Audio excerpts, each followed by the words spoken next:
All right, we are live. Thank you for joining me.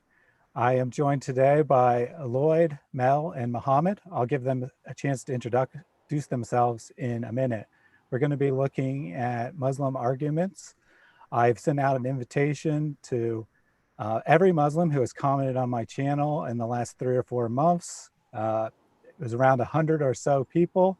I asked every one of them to come. I also posted the link in multiple Muslim groups. I put it in Facebook debate groups. So I definitely tried to get the word out for Muslims. We do have a backup plan if no Muslims actually show up, but hopefully we'll get a good number of Muslims bringing their arguments. Let me just open us in a quick word of prayer. Dear Heavenly Father, we thank you so much for this time together. We thank you for the technology that allows us to reach out around the world. We ask that anyone listening today, whether they are a Muslim, a Christian, or have other beliefs, approach the subject with an open mind. We ask that anything that we say that is useful and beneficial is remembered, and anything that we say is false or not useful is simply quickly forgotten. We're all here because we love our fellow Muslims. We want them to come to know you as we know you. We just ask that you be with us as we chat today and you guide our discussion. We pray all this in Jesus' name. Amen. So as I said, we've sent out the invitation to Muslims. We're ready for any and all challengers. Everyone here has changed their mind about their religious beliefs over their lifetime. We're all here ready to respond to evidence. Someone brings some good evidence. You know, we're ready to reconsider our position on Islam. We've all looked into it. We all find some substantial problems with it, but you know, we could be wrong. So we're ready for your arguments. We ask that if we're prepared to take your arguments seriously, so we ask that you do the same. What I mean by that is you don't just throw something out and then as soon as we respond, you repeat it or you move on to something else or whatever. Be prepared to actually defend your arguments.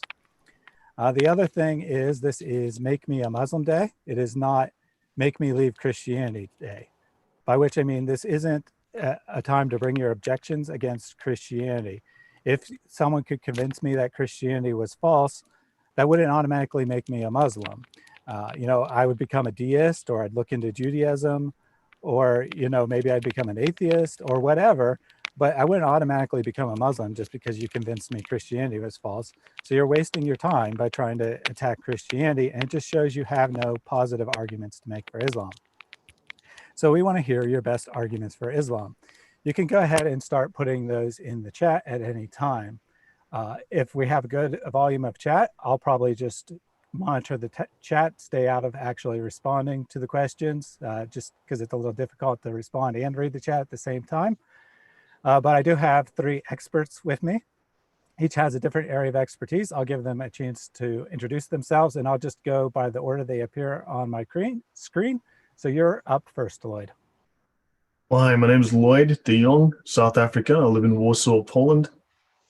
I spent more than 10 years living in the Middle East. I have traveled across the entire Middle East. I've seen most of the countries and visited them multiple times. And my eyes really got opened when I spent time in the Lebanon to see what had happened to that Christian country.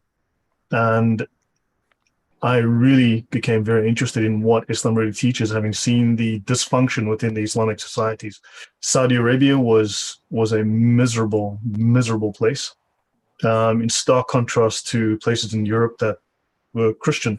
So my expertise, I guess, is within the sharia, the actual law of Islam, which is something Muslims strive hard to avoid discussing, as well as the Sirah, technically the Gospel of Muhammad, the biography certainly, but their function is the equivalent of the Gospels, and also something that Muslims strive very hard to avoid discussing. The Ash-Shifa, which is the most prominent of these Gospels of Muhammad, contains his miracles, where they try to turn Muhammad into Jesus. These are where they make incredible claims about Muhammad being the first being created by Allah and so on. And that Muhammad is the source of Jesus and all of the prophets. They were made after the life of Muhammad, for instance. So yeah, these things are embarrassing. These things are awkward, and this is what I prefer to focus on these days, and to get Muslims to speak about those things. Excellent. Mohammed, why don't you go next? Well, my name is Mohamad Faridi. I was born and raised in the country of Iran, or correctly, the country of Iran. During the war between Iraqis and Iranis, or Iranis, Sunni was killing the Shia, Shia was killing the Sunni, and they were going to paradise. That was always a question on my heart. How is that Muslims are killing Muslims and they're going to paradise? And the Ayatollahs and the Imams and the scholars of Shia were saying if you kill 6 Sunni Muslims, you will gain paradise freely. And that was one of the millions of questions I had, but I could not ask questions in Islam. It's very discouraged, actually, according to the Quran. Anyone doubts Islam is an infidel that Allah will torture and throw in hell to burn. I didn't want to go to hell. I didn't want to be burned and tortured by the God of Islam. So I blindly followed. I actually served the military, the Revolutionary Army of Iran, for 2 years. Mandatory service was an obligation for me. And I was on the path of accomplishing what was asked of me as a Muslim, which is jihad, which is martyrdom. I have an uncle, 2 of my cousins were martyred for jihad, for Islam, for the cause of Allah. And at age 23, I was depressed, I was hopeless, I was futureless, I was totally empty, miserable. I had a very self-destructive attitude. I would close myself in a room, cut myself, and pluck my hair out to try to get rid of myself and kill myself and commit suicide. But Allah said, if you commit suicide, you will end up in hell. I was in the hell of Allah in this world, and if I commit suicide, I would end up in Allah's hell for eternity. I was stuck in this life until a friend of mine, a good friend, shared to me about the goodness of God through Jesus Christ, the redemption work of the cross. And if you believe in what he has done for you, the sacrifice, the bloodshed that Jesus has given, if you believe in that, you will receive forgiveness of sin and you will have eternal life. That's the best thing I've ever heard. I converted, became a Christian in the country of Iran. I became an apostate. Under Sharia, apostasy is punishable by death. I tried to stay in Iran for 3 years. I had no intentions to leave Islam. I wanted to stay there. I wanted to live my life. But the Muslim soldiers, my family, my relatives, the community I lived in, they hated me for my conversion. And that was the time for me to make a change. I tried to escape the city of Tehran, the capital of Iran, where I grew up in. And severe persecution over the Iranian church still till today. We are treated as spies and CIA contacts and so many other things. They jail us, they beat us, they rape us, they do a lot of things to us. But we love them back and we tell them that if you believe in Jesus, you will have eternal life. I am in exile now. I'm in America. And my message to all of the Muslims around the world, especially my own people, it is, if you believe in what Jesus has done for you, the hate would be replaced by love, and you have a cure for this life and for the next one. Because he has resurrected, and the only hope in this life is the resurrection of Jesus Christ.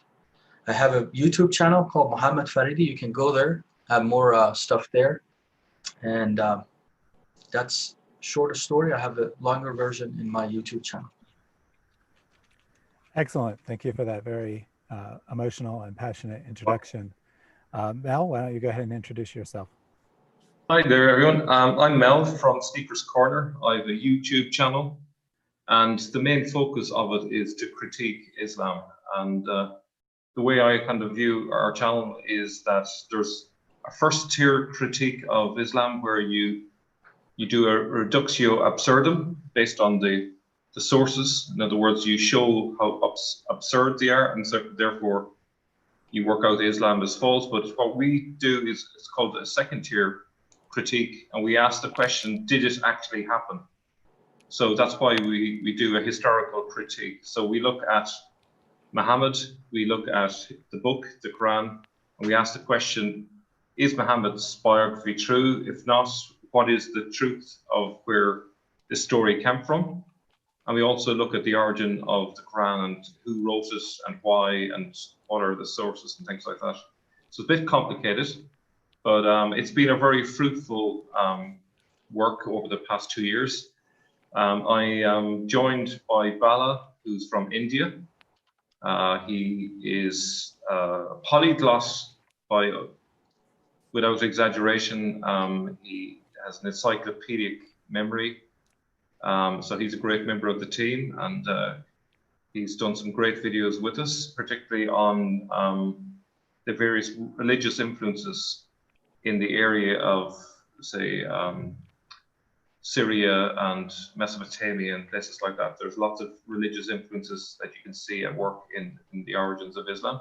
And the other person that is on our team is Murad, who is an Arab. He's an ex-Muslim, and he's a skeptic, the same as the others. But he brings a great level of critique and imaginative formulations of hypotheses and new theories. So we're constantly looking at new theories on our channel and trying to make things as clear as possible. Over the past month or so, we have made an awful lot of progress in terms of understanding the origins of Islam.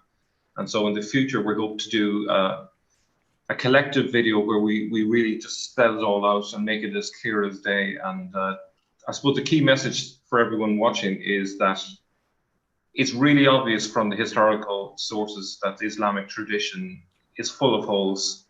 As Yasser Qadhi had said a few weeks ago, it's probably one of the few things he said that was truthful. But it is full of holes, and I challenge any Muslim that's listening and watching, just give it one weekend to do some really critical fact-checking of Islam in any area, and you will discover how false it is. I think one of the reasons why a lot of Muslims don't know how many holes there are in the narrative is because they find their religion incredibly boring. They don't read the Quran in their own language. They don't know what the contents of it are. They rarely read the hadiths, and they rarely read the seerah. That's my experience of talking to many Muslims. Now, there are exceptions, of course, but the majority just go along with the flow. So I challenge Muslims out there to start doing your homework. Don't trust me. Don't trust Thaddeus here. Do your own fact-checking and see for yourself if what we're saying is true or false, because I was actually quite open to the Islamic tradition 2 years ago, in the sense that I assumed that it was mostly true, maybe with a few flaws. But what I've come to realize is that it is a big tissue of lies and inaccuracies. But anyway, that's all I'm going to say on that. Excellent, thank you. I haven't yet seen any comments from, or well, I've seen a couple comments from Muslims, but I haven't seen any arguments yet. So we do have other material that I don't think the Muslims will like if no one wants to give any arguments. And I know that multiple Muslims clicked on this link because they gave it a dislike before we went live. Now you won't see those now because YouTube removes dislikes from live streams before they happen because they're obviously spam and they obviously couldn't have watched the video and said known they didn't like the content. But I don't know what you're disliking. I mean, all I'm doing here is giving you an opportunity to bring your arguments. So I'm not sure what you're disliking. Yeah. But anyway, let me go ahead and give a couple words of introduction to myself, because I know there are a number of people who are new to this channel. They either saw it in the Islam Critiques live stream this morning, or they came over from one of my guests. So my name is Thaddeus. I accepted Jesus as my personal Lord and Savior as a teenager. I soon got involved in Christian apologetics after that, being a fairly nerdy person, being very interested in the intellectual side of things. I was drawn to that. I've been involved in Christian apologetics for around 20 years, on an informal basis, not like, being a professional public speaker or something, but just reading materials and talking to people informally. About 2 years ago, I came across a video on Islam by chance, and I began to get interested in Islam. Before I started investigating Islam, my expectations were similar to how Mel described it. I thought it was false, but I thought that it was mostly okay, mostly had decent morals, decent ideas, that it was false, and that Muslims were in trouble because they weren't going to accept Jesus as their personal savior. But I would have never imagined that it has very little actual historical basis, which would be my position now.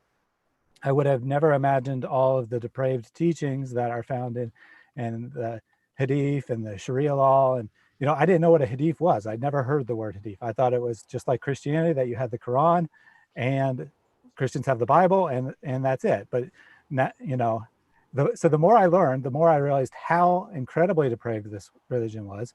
And two, the more I realized how few Christians are out there talking about this. There's hundreds, thousands of public figures in Christianity that criticize atheism. Well, that's fine and good. Atheism represents 6-8% of the world's population. But there's very few. Even being involved in this area, I couldn't probably name more than like 10 or 12 people who focus primarily on Islam and are Christian apologists. So I saw this immense need. Islam's the second most popular religion in the world. It accounts for 25% of the world's population. I saw this huge need and very few people addressing it. So I started to get involved in Islam. I started talking to people on YouTube comments. I started, just learning a lot of stuff and talking to people, learning more stuff. And then at some point I befriended Islam Critiqued, and I mentioned to him that I was doing an apologetics talk at my church, totally unrelated to Islam, and, just a generic Christian apologetics talk. The subject was suffering. And he said, if you're going to be doing the talk anyway, why don't you record it and put it up on YouTube? So I decided to do that. Believe me, this is the last thing in the world I would have imagined myself doing. I'm a very introverted person. I'm very shy. It's difficult for me to talk to people. Becoming a public figure, and not just a public figure, but one who criticizes Islam and subjects himself to daily comments about what a horrible human being he is and how all is going to send me to hell. I could never imagine that for myself. I can only say that it was the Holy Spirit drawing me to this. There's no other explanation. This is nothing I would have ever imagined getting involved in on my own accord. So my channel is a mix of Christian apologetics and polemics against Islam. It's probably about 75% Islam, 25% Christianity. I've had multiple live streams with everyone who's joining me here today. So look at my archive and check those out. There are lots of excellent stuff there.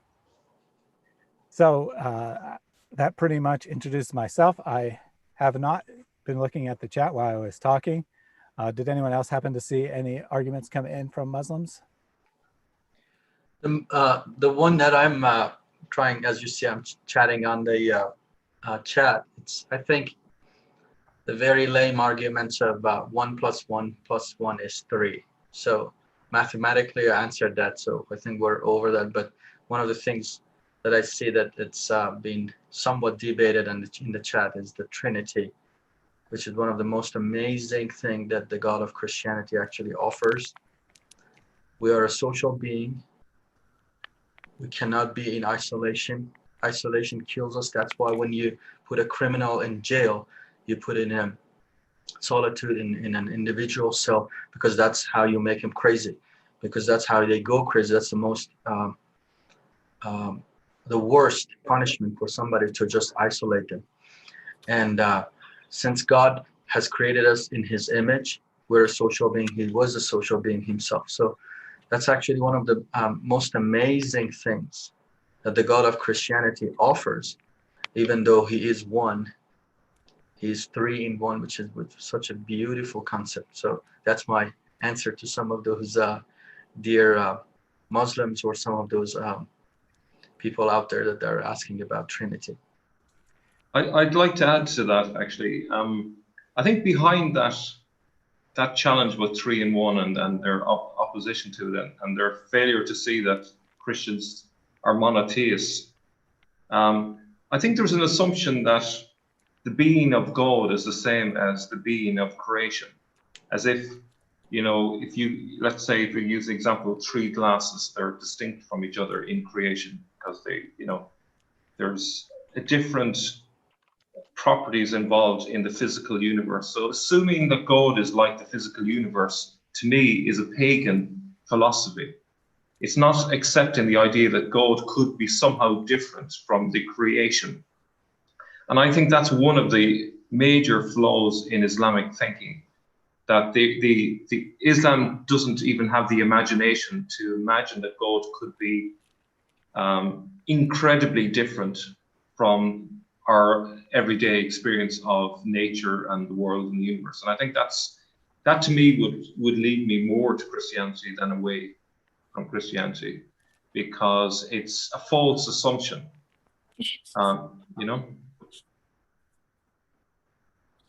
Yeah, absolutely. One of the titles of Allah is most loving, all loving.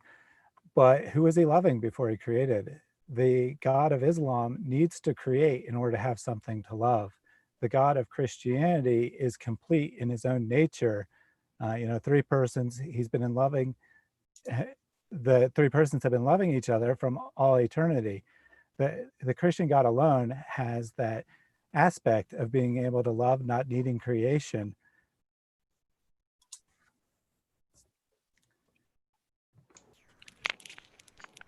Did you want to add anything to that, Lloyd? No, I'm just watching the chat. That a stranger is back making the same inane comments, and he speaks of Allah, the name of Allah, but really, what is Allah's name? Because Allah just means the God. It's a descriptor. It refers to a God, one of many, the God. So which God specifically? I mean, Dan Gibson gives us some good information as to who that might be, and he speaks of Baal Shaman as the prime God in that pantheon. But then if you look at Strong's dictionary H423 or H422, you've got the Hebrew root Allah, which means a curse. So, so if you want to, so if he can tell us what is Allah's name, and then he mentioned that Yahweh is not the name of the Christian God. Very interesting. He called that a descriptor as well. And I mean, that's the name that God gives himself. And also, because I was a Muslim, I worshipped Allah for 23 years. I need to weigh in this, Sure. because the word Allah or Allah or whatever whatever term you use for the God of Islam, because there's a lot of arguments that Allah, now they use it in Arabic for even Jehovah in the Bibles and so on and so forth. But I have worshipped Allah. If you go to if you look at the first king in the Bible, chapter 18, there's a story about Elijah. He's talking to Ahab and Jezebel, his wife, and the prophets of Baal. And if you look at it, I'm going to read some of those passages. I'm going to show it to you, because Jehovah is actually the prophet of Jehovah. The prophet Elijah is confronting the false god of Islam long before Islam came about. I'll show it to you, because I have worshipped him. And when I was for the first time reading this passage in the Bible, I was absolutely fascinated by it. In the first King, chapter 18, verse 20, it says, "So Ahab sent all the children of Israel, gathered the prophets to come to the Mount Carmel." So Elijah, the Jezebel, was a worshiper of Baal, and looking and hunting down the prophets of Jehovah. And then God sends Elijah to confront him, to show which one is the true God. And then they take him to, the story comes to this, you have to read the whole chapter. And Elijah come to all the people and said, how long will you falter between the two opinions? How long you gonna say this is gonna be the same God? How long you gonna go from this side to that side? The Lord is God, the word Jehovah is using. Follow him. But if Baal, follow him. Let's find out which one is the true God. But the people answered, the Israelites answered him not a word. They kept silent. Then Elijah said to the people, I alone am left a prophet of the Lord, but Baal prophets are 450 men. Therefore, let them give us 2 bulls. So they build 2 altars and they bring 2 cows to sacrifice for their gods. And whichever God will send fire will know that's the true God. I'm going to go down to verse 25. And now Elijah said to the prophet of Baal, choose 1 bull for yourselves and prepare it first, for you are many. There's too many of you. And call on the name of your God. G-O-D, it's the small letter actually the Bible uses, but put no fire under it.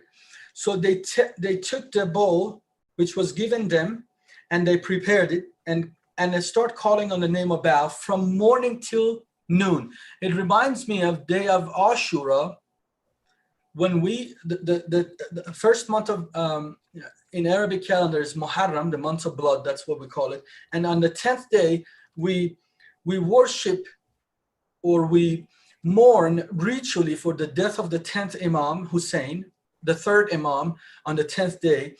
And we beat ourselves. Just look at this passage of scripture, is exactly explaining the Islam I come from. So they prepared the bull, put it on the altar from morning till evening, saying, "O Baal, hear us." But there was no voice. No one answered. And then they leaped about the altar which they had made. And so it was at noon. Elijah mocked them, said, "Cry aloud." Maybe you need to speak a little louder, for he is a God. Either he is meditating or he is busy, or taking a journey, perhaps sleeping, and must be awakened. So they cried aloud. That's what when we scream too, when we yelled, and cut themselves. That's the Shia Islam. When we self-flagellate, as was their custom, with knives and lances, until the blood gushed out. I have the scars on my head and on my back still from this ceremonies, from this way of worshiping the God of Islam, Baal. So they cried aloud and cut themselves, as was their custom, with knives and lances, until the blood gushed out on them. And when midday was past, they prophesied until the time of the offering of the evening sacrifice, but there was no voice. That is exactly explaining my situation. That's how much I self-flagellate, cut myself, screamed and beat and cried and gushed my own blood, but there was no answer. Nothing was coming to me. Nothing was answering me, because I was going to the God of Baal. I was going to the wrong God. And when Elijah, and if you go down those passages, when Elijah called on his name, there was an answer, because the God of the Bible, the God of Christianity, is alive and well, and he responds to your prayer as he responds to my prayer. And when I call on his name, he rescued me out of this miserable religion that I was in. You know, Muhammad and Allah are both called the praised one in Islam. If I said the praised one, you wouldn't know who I'm referring to unless I mentioned one of them by name. So why is there this confusion over who is the praised one in Islam? Is it Muhammad or is it Allah? You know, already there's that conflation of Muhammad being divine. There's also the elephant is called Mahmud as well. So presumably the elephant could be the praised one. Right. We have a lot of arguments in regard of who are we praying to in Islam? Is it Muhammad? Is it Allah? Who? Because many times when the TV channel starts in Iran, they start saying something about the Prophet of Islam, and many of those prayers, many of those ceremonies, many of those rituals in Sharia, when I did it, it was directly to Muhammad. Yeah. Also, you know that Aisha tells Muhammad, if you read Al-Ghazali, who is the prime, shall we say, Imam of Islam after Muhammad, he writes that Aisha says to the Messenger of Allah, it is you who pretend to be a prophet from Allah. And this is mentioned, I've got a couple of references here written by Al-Ghazali. This is the number one Muslim after Muhammad. So his wife is telling him, you pretend to be a prophet from Allah. So a couple housekeeping comments. First of all, Islam Critiqued is in the chat, and he noted that the Elijah story is a reversal of the classic ancient Near Eastern story about sleeping gods. And so just to give you an idea of the depth behind scripture, that there's a lot going on that we don't necessarily recognize just looking at it. We get the important message, right? But we don't necessarily understand all of the cultural context. So I thought that was a great comment. Someone earlier asked if I'm a young Earth creationist or old Earth creationist. I don't really have a strong opinion on that issue. I don't think it's a particularly important issue, so I just don't worry about it. The important thing is that God created. It doesn't make any difference to me how long it took. There's also a question about Mel from Sneakers Corner asking whether he was a Christian or not, and he is indeed a Christian. Yep. If I can throw something in here about there's these, the Nur-i Muhammadi. Muhammad, you might be more knowledgeable than many of us on this, but there's the light of Muhammad. If you go to some of the Sirah manuals, like this is in the Milal wa Nihal, they speak of that long before the creation of the world, God, meaning Allah, took a ray of light from the splendor of his own glory and united it to the body of Muhammad, saying, thou art the elect, the chosen. I will make the members of thy family the guides to salvation. So this is effectively making Muhammad the first creation of Allah. And then, of course, he becomes Abraham. His family will lead people to the path of salvation, lead them to God. And Muhammad said, the first thing which God created was my light and my spirit. That is incredible. The first thing that Allah created was Muhammad's light and Muhammad's spirit. In due time, the world was created, but not until the birth of Muhammad did this ray of glory appear on earth. Okay, so this is the light of Muhammad. Yes, sorry, Mel? Yeah, just to add to that, Ibn Ishaq in his Sirah talks about Amina when she's pregnant with Muhammad. Her womb shines light and lights up the castle of Basra. I've got about 6 different references to that. That's not only Ibn Ishaq, it's also in a number of different Sirah manuals. And in fact, it's even in Ibn Kathir. And he says her, excuse my French, her vajayjay. He mentions the light shines out of her vajayjay 1,300 kilometers from Mecca to Busra in Syria, lighting up the castles. Now, if she was indoors, that was a very strong light. If she was outdoors, were there witnesses who saw this light? And how do you see 1,300 kilometers? Just back to so Muhammad was shining out of her private parts. And then in the Kitab Ahwal al-Qiyamat, we see that Allah created a tree with 4,000 branches called the tree of life. And then he created the light of Muhammad, and he placed the light of Muhammad on the tree, and the light of Muhammad praised Allah for 70,000 years. But then he took it off the tree, put it in a lamp, and then the spirits of all mankind and presumably the angels worshipped Muhammad for 100,000 years. So for longer than Muhammad worshipped Allah, Muhammad is worshipped by the spirits of all humankind. So we worship Muhammad, right? And then Muhammad his light was taken, and all the prophets from from Noah to Abraham to Jesus, were all made from the light, from the body of Muhammad. There is Yeah. Sorry to interrupt, there's a bit of a lag. A source that Murad from my channel mentioned is that in the medieval sources, there is a mention of a golden statue of Muhammad that once existed. Now, if we could find more solid evidence for that, that would be more support for the idea that Muhammad was divinized or treated as a deity for at least some of the history of Islam. But even just looking at the documentary evidence in terms of the sources, it does appear that way, even though there's a huge denial that they are actually doing that. Well, that is correct. For instance, it says Allah commanded the spirits, which is all of mankind and presumably the angels, to look upon the form of Muhammad. They all obeyed, and those who saw his head became a caliph and a sultan amongst men. Those who saw Muhammad's forehead became a commander. Those who saw his eyes became one who knows the word of Allah by heart. But basically, and so it goes on. And then those who saw like his ankles, right, became, you name it. And then those who saw the soles of his feet became, let's say Indians. And those who saw nothing became Christians and Jews. So those who saw his heart became Muslims. And then those who saw nothing, the blind, became Christians and Jews. Yeah. So sorry to interrupt. We do have what's the closest to an argument we've received so far. A stranger quoting the Quran wrote, "Why, when you heard it, did not the believing men and believing women think good of one another and say this is an obvious falsehood?"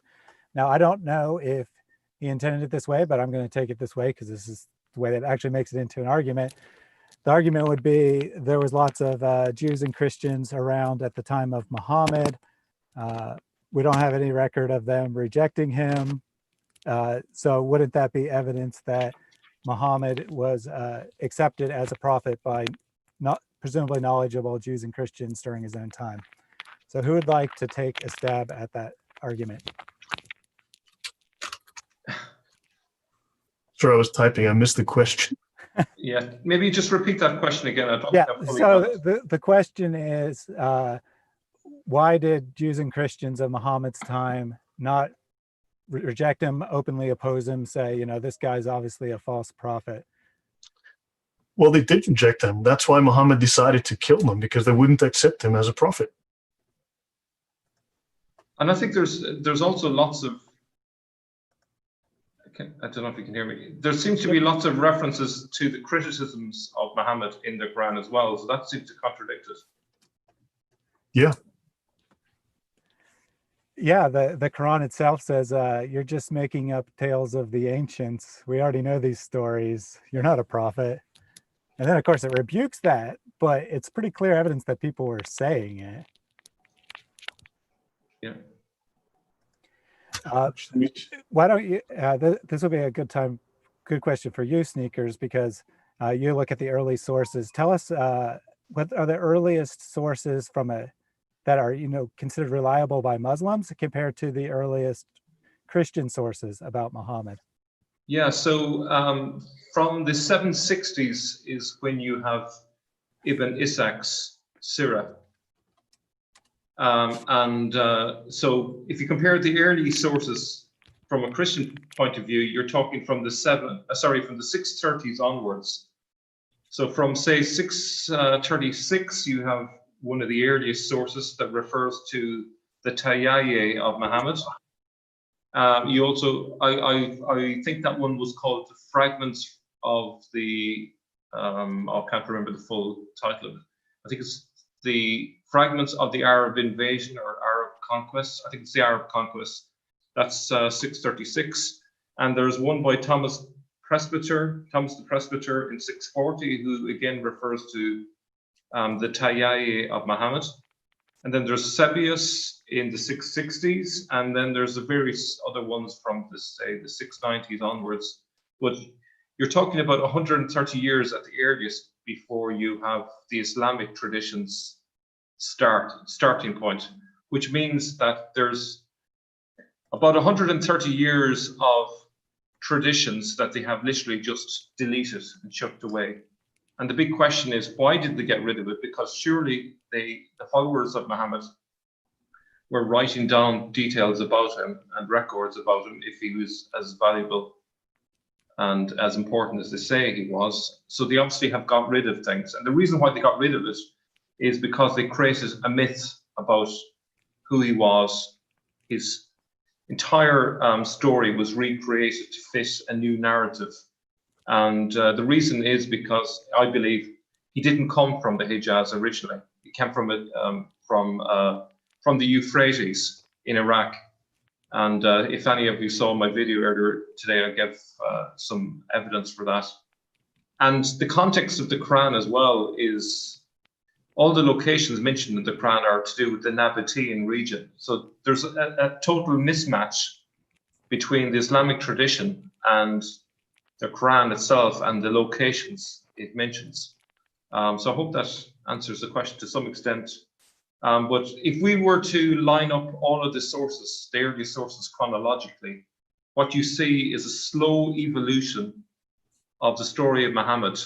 So in the early sources, he is a warlord, he's a king, but later he becomes something entirely different. He becomes an illiterate orphan. He's no longer a king. He's just kind of a preacher who gathers a following, and yeah, an awful lot of the story has been mixed up over time. Excellent. A stranger also quoted a different Quran verse where Jesus says, "Indeed, I'm a servant of Allah. He has given me the scripture and made me a prophet." So you see, it's right there in the Quran. It says that Jesus was a Muslim. Why are you not following Jesus? Why are you not a Muslim? Who would like to take a stab at that one? So that again, sorry, I'm busy typing. I missed that. Please repeat. So the claim here is that, according to the Quran, Jesus was a Muslim. So if we want to follow Jesus, we should be Muslims too, right? But that claim is made very, very early on. If you go into the Sharia actually states that it makes it law that all the prophets, every single one, was a Muslim, and that we are sinning by deviating from following Muhammad, that all the prophets will pray, including Jesus, will pray behind Muhammad. So this is Sharia law. So they can provide all of these reasons, but the fact is it made it into Sharia, and they do claim that Jesus was a Muslim. Now, what's interesting, they claim that Adam was a Muslim. They claim that all of these people. So where's the early copy of the Quran? Where are any of the proofs for this? These things are all missing, but they're simply following the law. And remember, they cannot contradict the Sharia. They cannot go against it. So they can't argue against it in any way. Sorry, Mal, you were going to say? Yeah, I was going to say that this is actually further evidence of the Islamic tradition's propensity to backdate things. So Yeah. They are taking things that are from a different time and era, and they're projecting it back in time and saying, yeah, it happened back then. So, for example, it's my suggestion that it is Abdul al-Malik and al-Hajjaj who introduced the Quran to the world, and they were the ones who gather up scraps of messages and put together as a book. But then we have two other traditions of gatherings. We have Abu Bakr and we have Uthman. And this seems to be that what they did was they backdated even that gathering together of the Quran to make it more authentic, because they realized that 60 years after Muhammad, to suddenly present a book and say it's Muhammad's wasn't very convincing, so they pushed it back to Uthman. That wasn't convincing enough, so they pushed it back to Abu Bakr and said, yeah, that's when it happened. But to me, that is a more example of a fallback position strategy that Muslims often carry out. They try out a lie, it's shown to be false, so they have a backup lie and say, yeah, it's this. And then you disprove that lie and they have a further fallback position. And we've all seen it millions of times in the chat. But there's no, like, if you challenge a Muslim to say, well, what actually do you stand by? They don't have anything to stand by, because there's always another fallback position. And this is just characteristic of falsehood, deceit, and lying. So A Stranger did respond to that a little. He said that we know that there was only one Quran, so late A Hadith books aren't proof of anything. Doesn't that tell us? So look, according to the major source of legislation and of guidance within Islam is the ijma. The Quran is really just a symbol. It's symbolic today, because Islam is really the Quran and the Hadith that formed the sharia, the law of God, and that became then that was then written out into these books, and that's become the consensus, the ijma. So Muslims follow the scholarly agreement. Is he saying then that the Quran is the only valid text and all other Islamic books are false, are lies? Then why are they concerned about a discrepancy in the time of, let's say, Jesus's death in the Gospels, when we can then point to dozens of authoritative Islamic books which imams must learn when they go to an imam school, right? When they go to learn to become an imam for 5 to 7 years. So they're learning fake, false narratives about Islam and about Muhammad. The moment you question this, it's like, no, all those books are weak. All those books are false. No, they're not. Imams are required to learn them. And that's, Yep. and that's just a perfect example of the fallback position. You challenge them on a particular hadith and say, no, that's weak. So they're not willing to stand their ground and say, no, this is actually something that's part of the tradition. We think it's true, because they're afraid. Because they're afraid that if it's shown to be false, then Islam is proven to be false. So they're willing to let go of it, drop it like it's hot, as soon as people challenge it, Well, weak hadith are in the Sharia. If you read the world's most famous Sharia manual, the Umdat al-Salik, right, you're going to find plenty of weak hadith, because according to the Islamic scholars, and we're always told, consult the scholars. So you know what? I went to consult the scholars. I've made 2 videos on this on my channel. Weak hadith are A, true, and B, reliable. They are considered by the most authentic scholars in Medina and Mecca that these are reliable, true sources, especially when they relate to Muhammad. They are considered entirely true and reliable. Weak doesn't mean false. A weak hadith has something like a 95% chance of being true. They've actually got a grading scale for it. Yeah. Right. Yeah. So this is they call them weak. Now, if all of Islam is lies, how are we supposed to believe it? How are they believing it? If every single source that their scholars use that's in the Sharia is false, how is any of this true? So A Stranger, he's exhibiting this behavior that you're describing perfectly. First, he said that, just ignore all of them, because if they're false, why don't you just throw those out and criticize the Quran directly? And then when you were explaining all that, he kind of backed off that, and he says, no, my claim is just to throw out unauthentic hadith. Well, what is unauthentic? Probably anything he doesn't like. That's not a valid method. The scholars have already gone through the hadith over the last 1,400 years, or more like 1,200 years, since they weren't written for 200 years after Muhammad. And they've already told us, they've already applied all the Islamic science to tell us which ones are the authentic ones. The ones that were fabricated have mostly been lost. They weren't repeated, and we only know of a handful of ones that are actually considered fabricated. So everything. I mean, there's over 100,000 hadith, and only about 4,500 are actually in circulation in use today.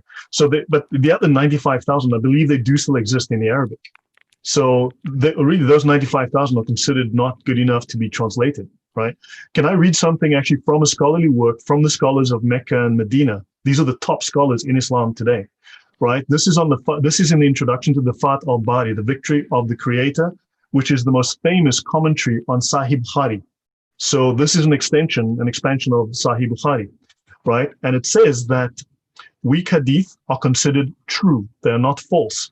Removing weak ahadith from the works was not the example of the scholars. Otherwise, Imam Ibn Hajar would not have included them himself in Fath al-Bari as sources to take knowledge from. If you look at the Fath al-Bari, page 12, weak hadith are used to support opinions because a weak hadith containing the words of the Prophet is preferred over opinion and personal judgment. And this is the example set by all the scholars, including Imam Bukhari himself, who used them, weak hadith, deliberately in his work Al-Adab al-Mufrad, right? A da'if hadith has about a 45 to 85% chance of being entirely accurate. So the grading, and also again, the grading it was given may have been wrong, or the fabricator may have spoken the truth in this instance. Weak hadith should not be treated like fabricated hadith because an 85% chance of being entirely accurate is a very high chance. This is from the top Islamic scholars from the top Islamic university in the world. Well, outside of the one in Egypt. But yeah, this is from Mecca and Medina. And besides that, you know, Christian critics of Islam mostly only quote the Sahih Bukhari gold standard hadith, and then we're told that those are weak and those are unreliable, and you know, it's really just a joke. I mean, there is no Islam without the hadith. The Quran is very, despite its internal claims, is very vague. It doesn't really tell us much of anything, and it commands every Muslim to obey the commands of Muhammad, obey the teachings of Muhammad. And if you don't do that, then you're not a real Muslim. And where are you going to find those commands? They're not in the Quran. Yeah. Even in the... Yeah, go on. Sorry, man. Can I just ask Lloyd, the person who first formulated the idea of the Sharia law, am I right in, I don't remember his name, but am I right in thinking that he was treated by his fellow Muslims as a heretic in his generation? Because he was going against the norm up to that point by introducing this idea of Sharia. I'm not familiar enough with that particular subject. Fine. Yeah, I'll need to look it up, but I know that at least one source I read is that when he first developed the school, it might have been Hanifa, I'm not sure, but when he first proposed the idea of Sharia, it was so against the tradition up to that point that he was shunned by fellow Muslims and treated like a heretic. And it was generations later that suddenly Sharia law got accepted as part of Islam's tradition. I'm not familiar with that at all, I must admit. Mohammed, do you have any comments on that? I do not. No, I'll have to look that one up and come back to you. Yeah, also remember at one point the hadith were not considered as authoritative as the Sirah. The Sirah were far more authoritative. And also Sirah is, I think, the plural of Siyar, which means war. So the Sirah of the prophets are the battles or the wars of Muhammad. Yeah. There's a comment, or somebody is telling me to read chapter 4. I think the name is a Voice in the Dark or something like that. Yeah. He's telling me to read chapter 4, verse 137 of the Quran, and when I'm alone with myself, to reconsider Islam and revert. But I'm going to read the verse here for you. Indeed, those who believed, then they disbelieved. It's talking about me. I believed and then I disbelieved. Then believed, then disbelieved, which is I didn't do that. And then increased in disbelief. Never will Allah forgive them, nor will He guide them to the way. And the word Sabilallah or Sabila is used there. I just want to answer to you, my brother or my sister hiding behind this account with no pictures or names or any of that. I want to tell you that in John chapter 14, verse 6, Jesus said, I am the way. So even though Allah is not going to guide me to a way, I have found the way from here to the eternal everlasting life. So I'll encourage you to read that. Excellent. This was a while ago, but I think it's a good question. It's not from a Muslim, but someone a while ago asked you, Mel, is there any evidence that the black stone was in Petra pre-Islam? No, not that I'm aware of. I think it was St. John of Damascus who refers to that the black stone was originally connected to, if I can remember, the I've forgotten the name, Aphrodite, the goddess Aphrodite, and said that originally it was part of a much larger statue, and eventually it got disfigured and then it got reduced to a stone. But he doesn't say where exactly this happened. Presumably it was in Petra, but I have my doubts about the Petra side of things. I think it answers some of the questions, but my research is kind of leading me further east from Petra to Iraq, as you probably have figured from today. So I'm kind of that whole Petra thing. I'm kind of, it's all under review for me at the minute, you know. So not a full answer to the question. It's probably something I will need to find out more about. But I haven't found any evidence to suggest that Blackstone was in Petra. Very good. This is a good example of how Mel is very open to changing his mind. The first interview I did with him on my channel, he was all about the Petra theory. That was his primary thing he was talking about. And now he's gotten better evidence and he's mostly abandoned that theory. So it can definitely change his mind. So yeah, so this is a golden opportunity for the Muslims out there, you know. I am willing to listen to a good argument, but you're not offering me anything that would persuade me. Yeah, definitely. You know, Stranger was still getting on this Hadith versus Quran thing, and you know, we're taking any and all challenges. If you want to argue from Quran only, fine, argue from Quran only. I'm still not saying any arguments. You know, I'm giving you a chance. Bring whatever you got. You decide the criteria. We're not demanding you quote Hadith. We're not demanding anything. Do whatever you want, but by all means, bring us some arguments.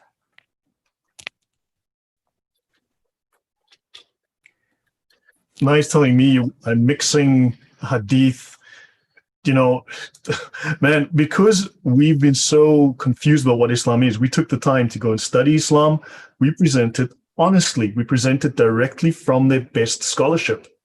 You know, I didn't make it up. I read it right out of their books. I've studied these books for years. They lie to us about the Bible. They lie to us about the Gospels. They misinterpret and they distort. Whereas we are reading it straight out of their scholarship, the best scholarship available. I can back up everything I say. And he wants to tell us we're far beyond not knowing what a hadith is. You know, I just read to you a portion of the finest scholarship in Islam about the quality of hadith. They grade them all from the Sahih, which is considered 99% reliable. Then you've got from 98 to 95, and then you know, and so on and so on. So this, we can read from the scholars. We don't have to listen to your opinion. You know, so why are they, you know, they just keep lying. They're just really, and they want to distract from the subject. One thing I'd like to bring up, and this is a big reason why I think I would never become a Muslim. In the Gospels, Jesus sets a very high standard for truth-telling among his followers. He says, you don't even need to make an oath. Let your yes be yes, your no be no. And that's the standard that most Christians try and follow. But yet Muslims tell us that the Bible has been corrupted. So if that's the case, then Jesus originally perhaps was saying you should tell lies, which doesn't seem to be credible. But if he did say in the original gospel, which I believe, that you should be truthful, how come Muhammad and his followers are not following that standard? Why is there such an obvious culture of lying and deceit in Islam? Not just now, but for the last 1400 years, it's really evident to anyone with eyes. I'd love to hear a Muslim response to that. So we do have something that it could qualify as an argument coming from a stranger. He says, I believe in Jesus already, and Jesus, even according to the Bible, ordered to worship God alone, Matthew 4:10. So we haven't heard from Mohamad for a little while. So Mohamad, do Christians worship anything besides God? Absolutely not. Let me go to Matthew 4:10. And then Jesus said to him, away with you, Satan, for it's written, you shall worship the Lord your God, and him only you shall serve. So that's our argument. That's what we're saying. You should only worship God. We don't disagree with that at all. So that's my answer. Yeah, I think Yeah. that, you know, every religion would at least say that on paper, but in Christianity, I don't see us bowing down 5 times a day, facing a specific stone. I don't see us saying, "Oh God, and His messenger, I pray to you both in all our prayers." You know, they tell us all the messengers are the same, that Jesus is the same as Muhammad, and, you know, Lot is the same as Muhammad, and whoever else they want to throw out there. But for some reason, the Shahada only has Muhammad's name. The daily prayers only have Muhammad's name. Everything only has Muhammad's name. So it sure looks like, from an outside perspective, that you've elevated Muhammad to at least a demigod status. Yeah, but, and And the when other- the Quran is the Shahada with Muhammad in it, it doesn't appear anywhere. So like, the other thing is, if all the prophets are the same, that would mean that they're just as good. So what is the need for Muhammad to come along? If all the other prophets are equal, they're just as good, there's obviously no need for another prophet called Muhammad. So that would be one thing I'd have an issue with. The other thing, I think, is this idea that there is a last prophet, which I find troubling, because for me, there should be prophets in every generation, because prophets are people who tell the truth. So why is Islam considered telling the truth and being like a prophet, in other words, being dedicated to the truth? Why do they consider that to be ending at the time of Muhammad? To me, that isn't the way the Christians view it. There's always a time for prophets, because prophets speak in every generation. Well, they categorize it into 2 categories: the big prophets and the major and the minor prophets. And the last of the major is Muhammad, not the last of the minors. But it's another argument. So, which he came to finish the work of the rest of them and give us the most perfect one.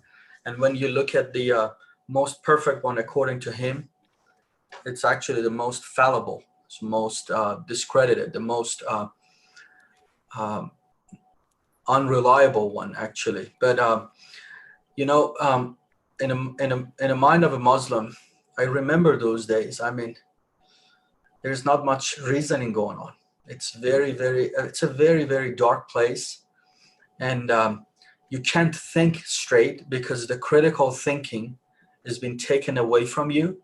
Absolutely, yeah. And you don't have that skill because emotions and prejudices and so many other things blinds you to a point that you don't even want to listen. I mean, I talk daily with Muslims, daily. My family is still a Muslim. I can't even talk to my mom. She hangs up on me, or she holds her ears. When I was there, she held her ear and screamed because she doesn't want to hear. The thing is that there's something beyond only just let me discuss with you and reason with you. It's a little more than that. I think a lot of the spiritual mindset, or there's a lot of Islamic mindset is spiritually blinded. And until then, that we have a miracle in that process, it would not open. I remember when my friend tried to argue with me or tried to share the gospel 2 hours with me. God is my witness. I have ears. I can hear you. But it wasn't making any sense. It was just going right over my head. Yeah. Until he shared the gospel.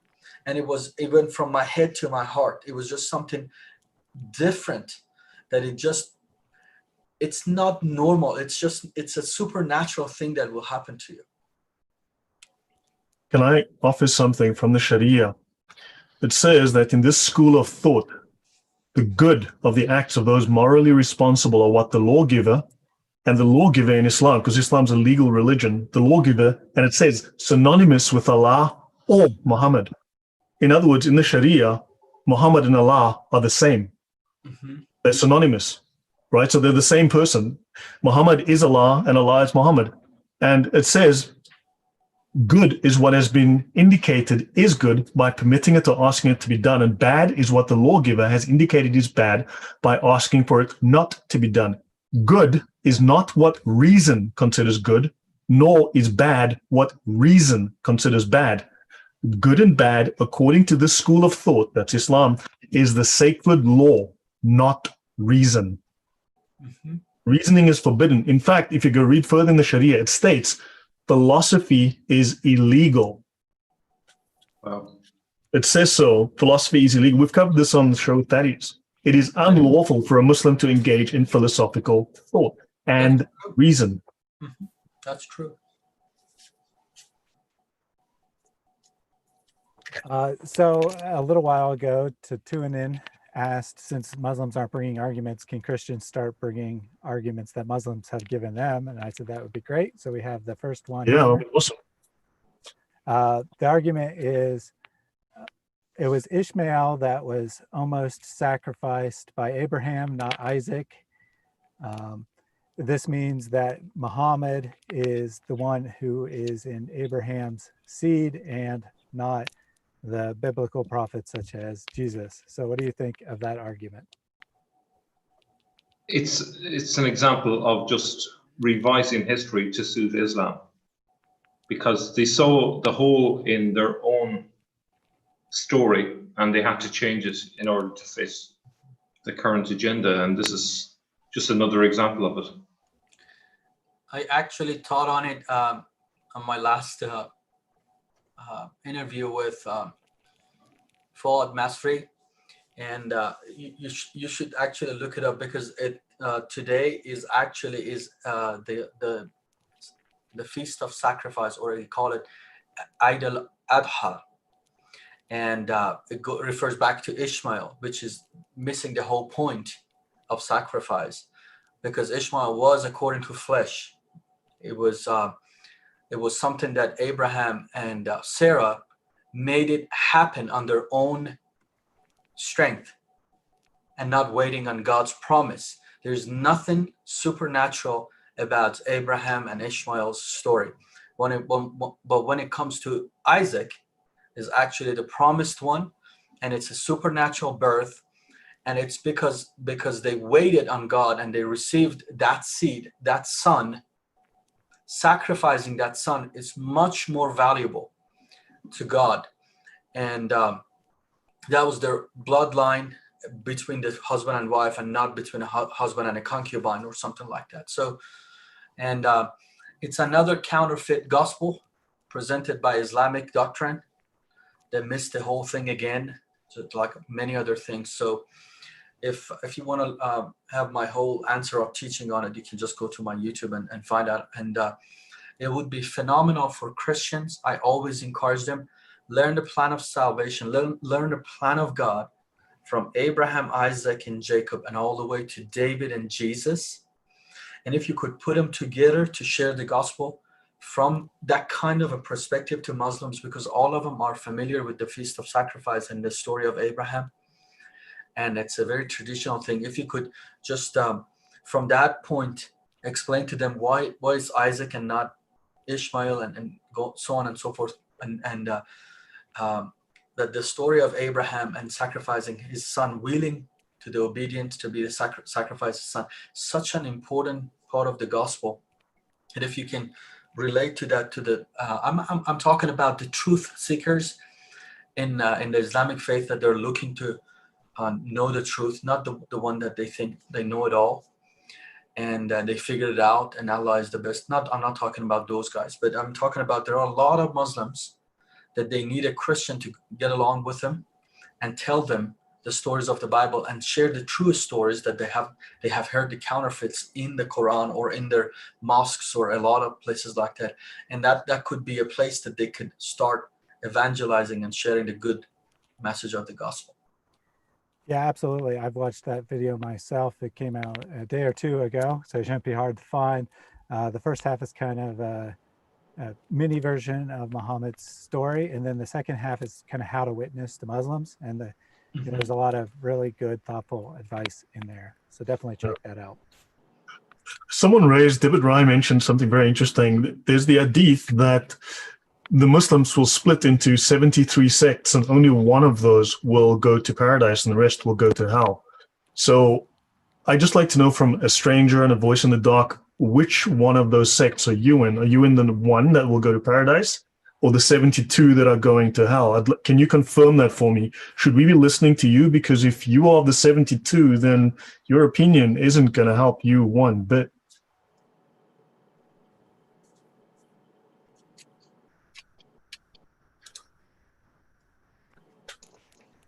If that was a lottery chance of winning, 1 in 72, I wouldn't be exactly thinking I have the money in the bank. You know, it's not great odds, is it? Yeah, if 1 in 73, if Islam is true, how come you've only got a 1 in 73 chance of going to paradise and a 1 in 72 chance of going to hell? How reliable is that? Well, I mean, really? And if it's like, maybe the reason why they have 72 virgins is to make up for the low odds of getting there, you know? It's like, what, you know, if there's a low opportunity of winning, you have to raise the stakes a little bit by increasing the prize at the end, you know? Exactly. I mean, even Muhammad says he cannot assure salvation even for himself. Whereas, you know, if you, as Muhammad said, and he's said some very powerful things, you know, if you follow Jesus, you will be saved, right? Whereas Muhammad says, even for himself, even for his family, he cannot guarantee anything. Absolutely.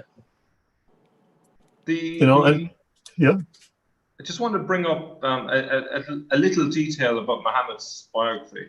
A lot of the Muslims who are watching this probably assume that the basic story of Muhammad's biography is true, but a little bit of investigation into where they might have got the biography from, because it's constructed from lots of different sources.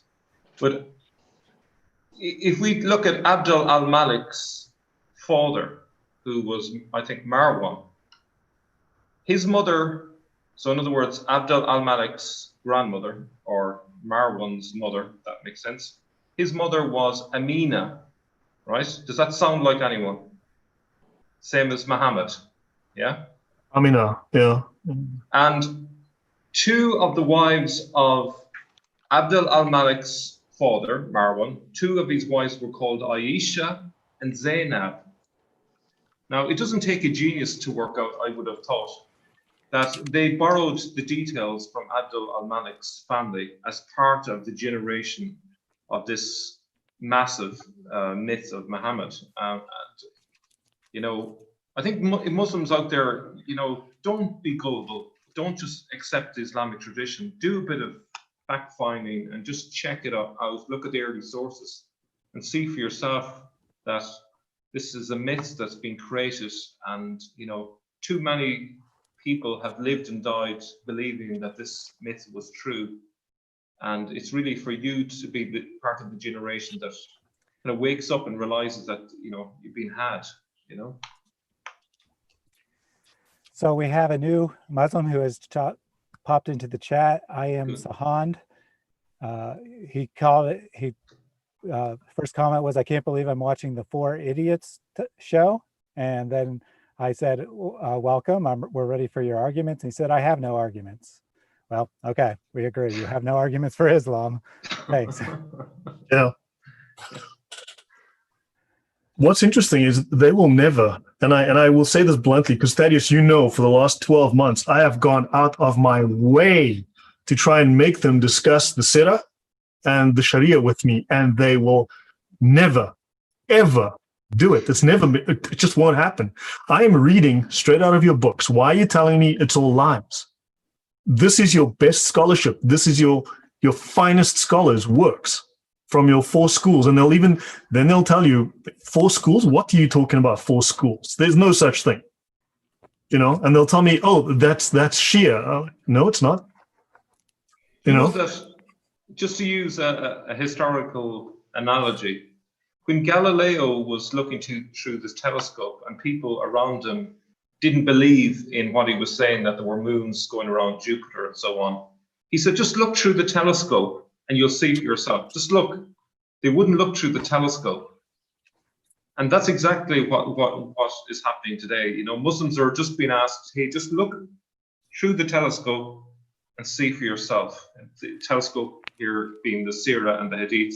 They won't look because they're afraid of what they will see if they look. Yeah.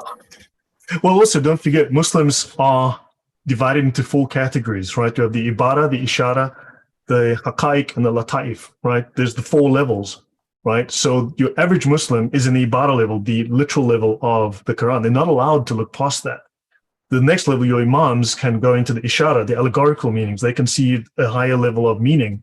But don't forget, it's illegal for the average Muslim. So he's not allowed to even go there. And don't forget, as we've discussed on the show in the past with you, Thaddeus, Muslims are not meant to study. It's in the Sharia. I can go find the references. They're not meant to study Islam. They're not meant to ask any critical questions because it will make them lose their faith. We've covered this in depth. So it's actually a law in the Sharia. Now, I would also like to say, like a voice in the dark who's telling me it's wishful thinking. I'm reading right out of your Sharia. So do me a favor. Go to your Sharia, your finest Islamic manuals, right? I'm reading out of the most famous Sharia manual on earth, right? And I've done hundreds of hours of work on this, and there's hundreds of hours on YouTube on this.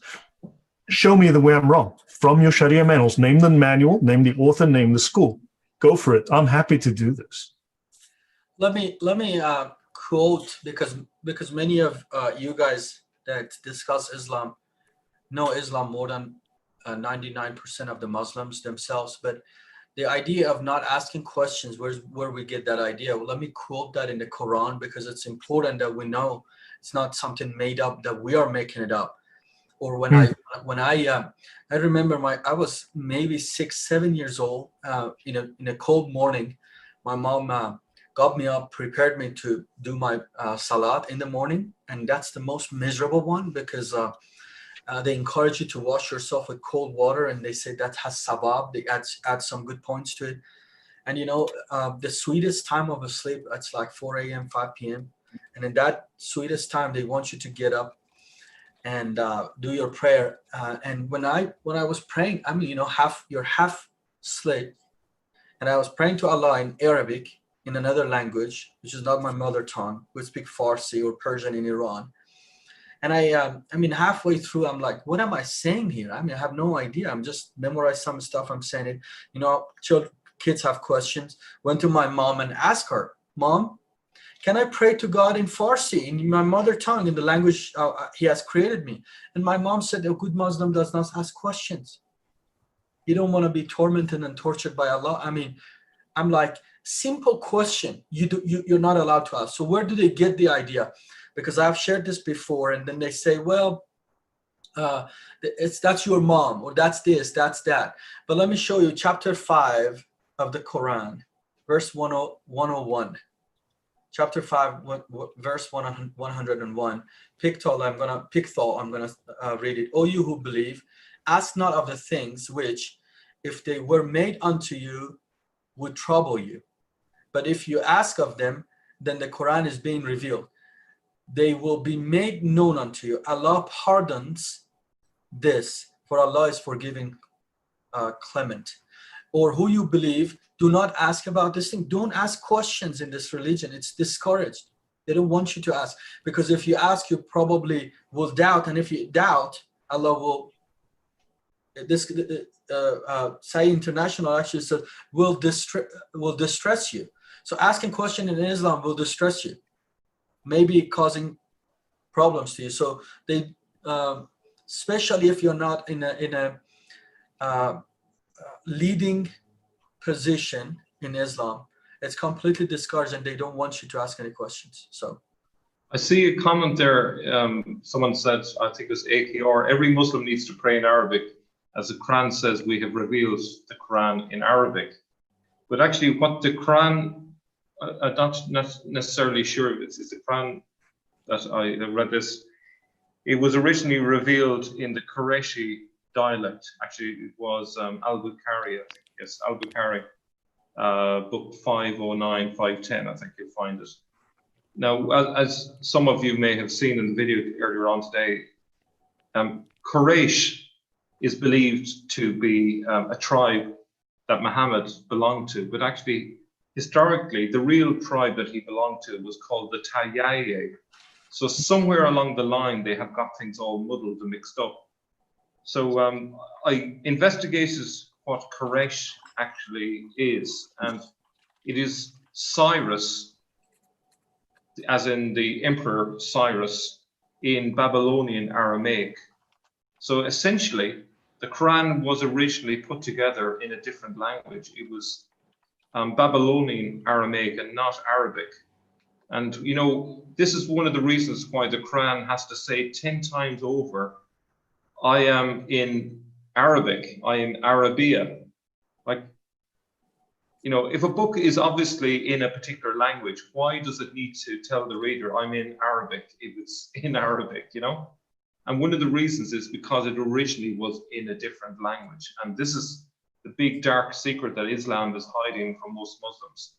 And this is the reason why there are so many different versions of the Quran, because they translated it from a dialect that eventually died out. And they made a mess of the translations, and there were many attempts at translating it into Arabic. And that's why you have so many different aruf and Qira'at and so on. And this is why you have Qurans today that don't match up, and there's 93,000 differences between these Qurans. And this is the reason, as far as I can see. And it all goes back to the idea that Islam didn't begin in the Hijaz, but further north in Iraq, you know. So that's where I think, and like if you connect it up, if you connect the dots, who's the person associated with the gathering of the Quran? It was Al-Hajjaz. Al-Hajjaz was the person, and he was the governor of Iraq. And this is where I believe it occurred. It was originally in the language of Iraq, which at that time was a form of Aramaic, which is the Iraqi Aramaic or Qurayshi. And so when Al-Bukhari talks about the dialect of Quraysh, everyone assumes it's an Arabic dialect, but it's not an Arabic dialect because it's a dialect of Aramaic. So when Al-Bukhari talks about there was a difference between the people of Sham, which is Syria, and the people of Mesopotamia or Iraq, the reason is because they have two versions of Aramaic. You have the Syro-Aramaic in Syria, and you have the Babylonian Aramaic at that time in Iraq. And that's why there was differences. And that's why they had to translate it into a new language to bring it all together, because people were fighting over who had the right version of it. And that's the big hole in the history. That's why you have this big massive gap from 630 all the way to the time of Ibn Ishaq, because they had to get rid of all of this information so that people didn't know about it. And that's the bit that I would like people to be aware of, that, you know, don't assume that the Islamic tradition is correct. They have lied and covered up so much of what really happened. Yeah. If I can go back to the question of Muslims not asking questions that we've just discussed. It says here in section A 4.2 of the Umdat al-Salik, or the Reliance of the Traveler, the basic obligation of Islam is to believe in everything brought by the Messenger of Allah with absolute conviction, free of any doubt. It then goes on, I'll skip a bit.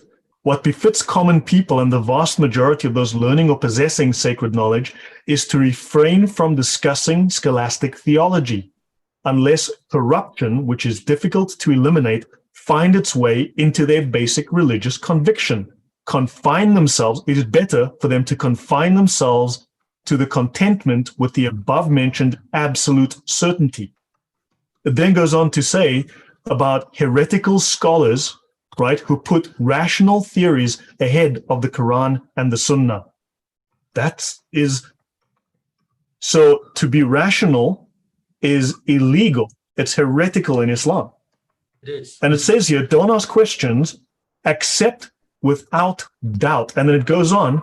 And if someone has doubts which cannot be eliminated except by learning one of the theologians' proofs, now they're going to say Ibn Kathir and all of these all these tafsir scholars are all false, but it says in the Sharia, you have to go to those tafsir and learn from those major scholars. And then it is obligatory for him to learn it in order to remove the doubt and acquire the belief in question. So if someone's going to answer me, do so from the Sharia. I don't want your opinion. Your opinion is useless. Show me from your best scholars. This is the finest scholarly works in Islam. Do you know what's interesting, if I can jump in there, Sure. is the fact that the Quran is supposedly a book in clear Arabic, and yet you need thousands and thousands of pages of tafsir to understand it. To me, that's illogical. Yeah. So perhaps Muslims out there could explain, is it clear or is it not clear? Which is it? It is not clear. Well, you said Notice how none of the Muslims in the comments are engaging with what we're actually saying. No. They don't want to hear it. Do you know, So, my brother, when he was a kid, he used to put his fingers in his ears when he didn't want to hear something, and you go, nah, make a noise. That's exactly like it. I mean, they're saying I'm quoting Shia sources or I'm using weaker. This is the Sharia. There is no higher authority. No. Show me from this book where I'm wrong, how I'm wrong. Lloyd, you quoted from the Reliance of the Traveler. Yeah. It's not a Shia source at all, and it's Correct. accredited by Al-Azhar University, and you cannot get bigger than that. So Correct. I know this game. Oh, you were Shia, you were no Muslim. You're Sunni, you're no Muslim. From this school, you're no Muslim. You believe in that hadith, you're no Muslim. You believe in the Quran, you know. We haven't found a Muslim yet. There's always we're always wondering who is the true Muslim. So that's not the game to play here. I still haven't heard an argument that would even remotely persuade me. So please, you Muslims, my soul is at stake here. Come on, make an effort, persuade me.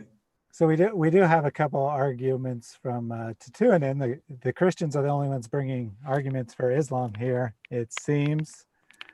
Just so everyone knows, I'm having some local lag issues. I'm pretty sure it's my computer. Stream seems to be fine. So if I break up, it's on my end. But the first one is about the so-called scientific miracles in the Quran. And then she added that, like the flies that have medicine on their wings. Of course, that part being a joke. But what do you think of this argument that the Quran contains advanced scientific knowledge that could not be known in the 7th century? There's your answer. Advanced scientific. Advance. And that's the argument. Oh my goodness. It also contains instructions for drinking camel urine. Yes, definitely. And my goodness, I tell you something. Sam Shamoun did an interview with Usama, live stream with Usama Daktak on his channel, and Usama is unbelievable how he answered those arguments. So, my goodness. But a son that goes down in a muddy pool, a man semen that comes from between his ribs and some bone back there. I mean, it is way too advanced for our time, really. Yeah, I think science hasn't caught up with the Quran yet. We still think that stars are giant balls of gas millions of miles away. Eventually, we're going to discover that they're just little tiny lamps that Allah uses picks up and throws at the demons. Allah uses the stars to shoot demons. Star Wars of 7th century.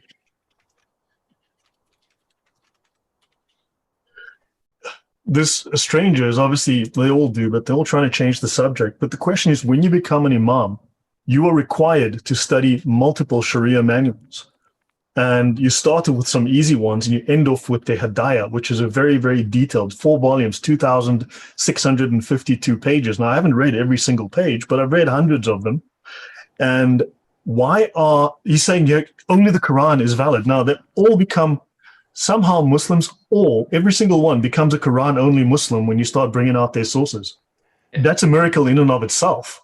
Yeah. But how is it that how come your imams aren't Quran-only imams? because they have to learn dozens of different Sharia manuals, and they have to read all the tafsirs, all the hadith, and various other scholarly works. All of them, many of these referenced in the Sharia. If you want more detail, the Sharia says go read this scholar, this book. So if the Quran is the only true thing, then why are these imams studying all of these false, lying, error-laden books? Please explain to me, a voice in the dark. Please explain to me, a stranger. So we have a couple of Muslims responding to this, our examples of scientific errors, and they're like, well, the Bible has scientific errors. Well, great. Like I explained in the introduction, this is not make me an ex-Christian day, it's make me a Muslim day. So even if you could convince me the Bible has scientific errors, which would be a total misreading of the Bible, but even if you could convince me that, it wouldn't make me a Muslim. So this is your opportunity to defend Islam. This is your opportunity to do dawah for your God. And all you want to talk about is Christianity. What this tells me is that your confidence in Islam isn't based on any actual facts. Your confidence in Islam is based on you being taught from birth that Christians are evil, and you think the only two options are Muslim or Christian. So as long as Christians are evil, Islam's good. It doesn't make any difference whatsoever, whether it's true or not, whether we have any evidence for it. That's what you're telling me when you make arguments like this. We did have a late joiner, Yahya, as some of you may know from Speaker's Corner. He apparently did not get the memo about what we're talking about. So the idea here is that we are taking any and all Muslim arguments. All we ask is that you treat them seriously. If you give an argument and we push back, respond to it. Don't just go on to another subject. And we're only taking arguments that Islam is true, because like I just explained, even if you could show Christianity was false, that would be irrelevant to whether Islam is true or not. There's something I'd like to say is that sometimes Muslims throw their own claims back on Christians as if we are making claims. So for example, the scientific claims found in the Quran, we don't even attempt to say that the Bible contains any scientific predictions or claims. That's not the purpose of the Bible. Another example is the idea of the Quran being perfectly preserved. Christians don't make that claim about the Bible, So we're quite open. We include what verses, may have been added later. We're quite open with the whole history of the Bible, because we view the Bible as a record of Jesus, but Jesus is the word, not the Bible, essentially. It's the record of the Son of God become flesh. The become flesh bit is kind of important rather than Jesus become a book, So yeah, I think sometimes Muslims forget that we are not making these claims. These are your claims. And so it's you, if you're making those claims, you have to defend them. We are not making these corresponding claims. True, the Bible does not claim to be a scientific book. Now we've got I Am Sahand coming up with I will spread seed and dung, and those stories about these histories in the Bible about things that people said and did, and somehow trying to claim that this is the word of God. And this is all they're doing. They're just attacking because my question, though, again, to these Muslims in the comments, your imams take these tafsir, they take these scholars, they take these Sharia law manuals, the fiqh manuals, they take them very seriously, right? These are the books that contain your laws, contain the definitions, the detail. Why do you suddenly not believe a word within them, but your imams all do? Are your imams all liars and deceivers? Or are you lying and deceiving? So just to clarify, I Am Sahand was spamming the same message over and over again in the chat. So I went ahead and put him on timeout.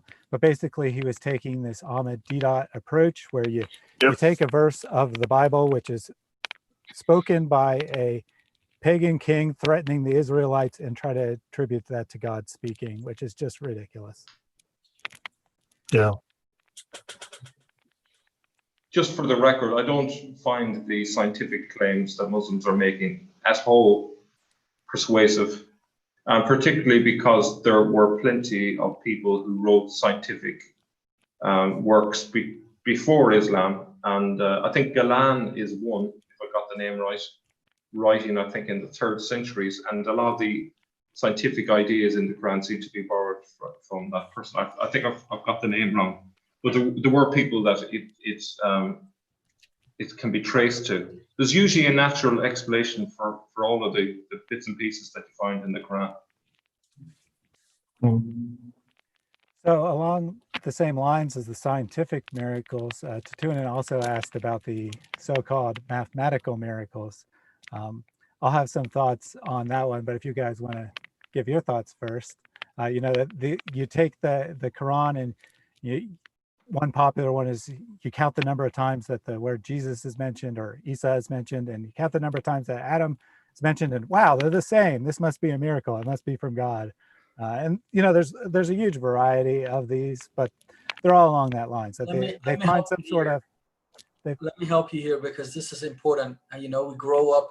They said even the death of the Prophet of Islam, it's written on our hands. So in the left, let me show you the left hand. So let me get it here. So this number in Arabic is 81.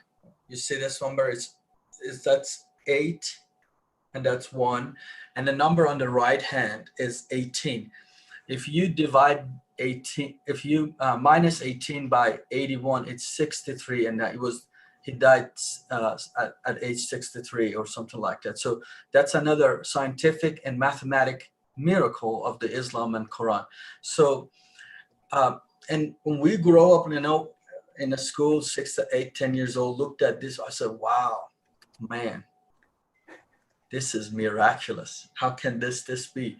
Even it's written in Arabic. Think about it. Not in Farsi or anything, but it's in Arabic. So, I mean, you can pull anything pull anything from anywhere to prove your points. But at the end of the day, there's no change of heart. There's no change of lives in Islam. I live the Muslim life. It is miserable. My parents live it. My families live it. It's miserable. Not knowing what is going to happen to your future. You're afraid of death. You're afraid of grave. You're dreading dying. You think this life you have to put good deeds on the right side of the scale and Allah might give you paradise or something. It's a miserable way of living when you're uncertain. You can come up with all of this reasoning and all of this lame arguments, but at the end of the day, you're uncertain about your future, your eternity. And you know what? The person that will give you that is Jesus. It reminds me of someone who's on death row, and each day they're brought out and they don't know if today is the day they're going to be executed, and they go through the motions. It reminds me of that if there's a great deal of fear and there's a great deal of uncertainty, and there's nothing by way of consolation in the religion. Yeah, I liked what you said there, Mohamad, about being impressed by this argument when you were 6 or 8 years old. And that's kind of the way I view it. You know, it's impressive to a grade schooler maybe, but when you actually sit down and think about it, most people don't know this in the chat, but I actually have a degree in a mathematical field. And this is just playing games. I mean, you could take literally any text ever written, search it for whatever pattern you want to find, throw out anything that doesn't agree with your pattern, and then just point to the 10 times you found a pattern and be like, wow, these 10 patterns are amazing. Well, yeah, if those were the only 10 things you searched for and you found them all, that would be pretty unlikely. But what's really going on is some Muslims have spent countless hours looking for patterns. They tried thousands of things and they found 10 things that look impressive in isolation. And those are the 10 things they repeat over and over again. You can manufacture anything like CNN. You can manufacture and tell it and prove your point. So.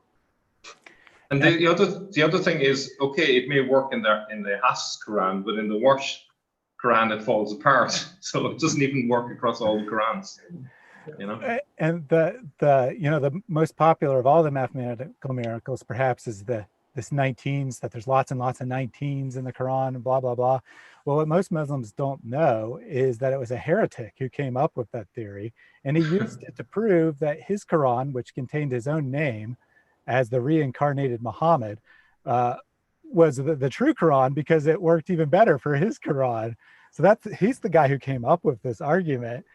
So that should just be a pretty good clue that how bogus this kind of argumentation is. You can, if the guy who invented this argument was using it to say that his invented sect of Islam, where he is the reincarnated prophet, is the true sect of Islam, so he came up with it to prove that, and now you're using it to try to prove Orthodox Islam. It just shows that you can use it to prove anything you want. Well, on this point in the Sharia, it lends support to Muslims telling lies. In the section in P75.4 called Acquiescing to Disobedience, and this is not the only Sharia manual available. And technically, it's not a Sharia manual. It's an Islamic sacred law manual. It's a fiqh manual. The Sharia is what is derived from the Quran and the Sunnah, which are the laws of God, and then this is explicated or detailed within the fiqh. But in a section called Acquiescing to Disobedience, the Prophet said, whoever sees something wrong, so Muslims must not allow disobedience to occur. And if they see something wrong, like us dissing Islam, let him change it with his hand, right? And this is defined as with your hand, jihad, right? If unable, let him change it with his tongue. Right, so then they have to speak up, and anything that benefits Islam, even lying, is of course legal in Islam. And if unable, then with his heart. And to change something with your heart, to believe in your heart, is the weakest degree of faith. So they actually gain reward with Allah for using their mouth to deal with disobedience to Allah, and we are disobedient to Allah. Yeah, I guess that would be to do it with your hand that has Allah's magic number written on it. Well, we discussed that, remember, at length when I did a show on that. On this point, there are multiple Islamic doctrines of deceit. Some of them have multiple names, which makes them hard to track down. Everyone knows taqiyya, and they'll say, oh, that's Shia. Well, in Sunni Islam, it's called mudarat. So it has a name in Sunnis, but they use the name, but the Sunnis use the term taqiyya as well, they're scholars. That's calculated deceit for the purposes of spreading Islam, but there are multiple types. I'll mention a few: kitman, tawriya, taysir, darura, muruna. And the fundamental form of lying in Islam, the absolute fundamental, the basis of all of all lying and deception in Islam is called hiyal, right? That is contortion, contrivance, device, or subterfuge. It is a legalistic form of trickery in Islamic jurisprudence. It allows you to break oaths, promises, all contracts, and all Sharia laws. That is the fundamental basis of Islam. We did a very lengthy show, very detailed show on all of this, especially here. So Islam, which is a legal system, is based on specifically legal deceit. The question to you guys, if you were to create an anti-Christian religion that negates the gospel, what would you change about Islam? Nothing. Nothing. Yeah, I mean, I think that, Islam is actually the perfect antichrist religion in that it affirms a lot of unimportant things so people can be deceived into thinking it's kind of the same thing, but it denies the most important things. That Absolutely, yeah. Yeah, Jesus died for our sins, that Jesus rose again from the dead, and that Jesus is God. That's the core message of Christianity, and that's one of the things that Islam most strongly contradicts. Yeah, I think the most troubling two aspects about Islam for me is its lack of appreciation of how important it is to tell the truth. It's a very basic thing for Christians. You tell the truth, and the other one is in terms of the value of human life. Thou shalt not kill. Really important for Christians, but in Islam it doesn't seem to be all that important. And in the Gospels, we think about what Jesus said, the father of lies and the father of murder. We all know who that is. So if I were a Muslim, if I ever read the Gospels and I read that Jesus said that the father of lies and the father of murder is the devil, is Satan, I'd be out of Islam that very day. I wouldn't be hanging about. I wouldn't be taking my time about it. That would be enough for me, So perhaps Muslims, tell me why Islam is not from the devil, because I think that those are the two calling cards of the devil, as far as I'm concerned. And that would be a major argument against Islam being from God. Tying right into what you were saying about one of your top arguments against Islam, a little while ago, a stranger said, "I'm asking you people to find me at least one mistake in Al-Quran. Why is that so hard?" Of course, people in the chat have listed numerous, but I'd be curious to see from each of you what your favorite obvious mistake is. What one verse of the Quran would you tune to say that this is clearly a false religion? Let's go ahead and start with Mohamad. You look the most ready. Someone else will start. Let me find that verse. I'm looking for it. Surah Al-Ahzab, verse 50, I believe it is. But till I'm finding, someone can answer that. Sure. Mel? I can't think of one off the top of my head. I'll have to think about it. I'm not very good at remembering particular verses, so I'll come back to you. Okay. Lloyd, do you have a thought? Oh, there's so many, but something that I always, that is, Mel mentioned it earlier, and it's not discussed, and even Mohamad mentioned it's not discussed, but there's about a dozen verses that all claim that Quran is clear. Yeah, that would be it, yeah. No, and I was looking at this, if the Quran is so clear, why do you need about 50 different Surah volumes, 50, and that's the ones that I know of, right? Why do you need over 120,000 hadith, right, of which only about 4,500 are actually in use today, because the other 100,000 are all fake? Seriously, imagine the gospel was 95% fake. I mean, literally, provably false. You know, they look and say, well, Jesus died at 4 p.m. in this gospel and at 3 p.m. in that gospel. Gospels are fake. Well, you've got 115,000 fake hadith. Like how is that's 99% fake? How is that not fake? All right. And if the Quran is so clear, why do you need 20 or 30 different tafsirs and like literally thousands of Sharia manuals in the past? I just thought of it's not a particular verse of the Quran, but it's representative of a lot of verses in the Quran. It's the whole concept of abrogation. You know, that something is said in one part of the Quran and then it's, oh no, change your mind, it's this. And then maybe it's changed again to something else. So I'm going to read this one verse because this is one of my favorite verses that proves to you that Allah is no God and Muhammad is no prophet, because the stuff like this in the Quran cannot be from a divine being. It can be in Playboys, it can be in any other places. I'm going to read it for you out of the Quran. That's Surah Al-Ahzab, that's chapter 33, verse 50. O Prophet, Allah is talking to his Prophet. O Prophet, indeed we have made lawful to you your wives, plural, to whom you have given their due compensations. So if you pay, they're lawful to you. And those who your right hand possesses, second category, your right hand at war, whatever woman you put your right hand on it, we made it lawful. This is Allah telling his prophet, his self-claimed prophet, those your right hand possesses, from what Allah has returned to you of captives, and the daughters of your paternal uncles, and the daughters of your paternal aunts, and the daughters of your maternal uncles, and the daughters of your maternal aunts, who immigrated with you, and a believing woman is she gives herself to the prophet. If the prophet wishes to sleep with her, this is only for you. This openness of all sort of women of all ages or it's all only for you, excluding the other believers. So other Muslims, don't get this wrong, you know, this is a special benefit for you.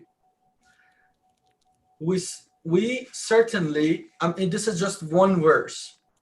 I'm still in verse 50. We certainly know what we have made obligatory upon them concerning their wives and those their right hand possesses.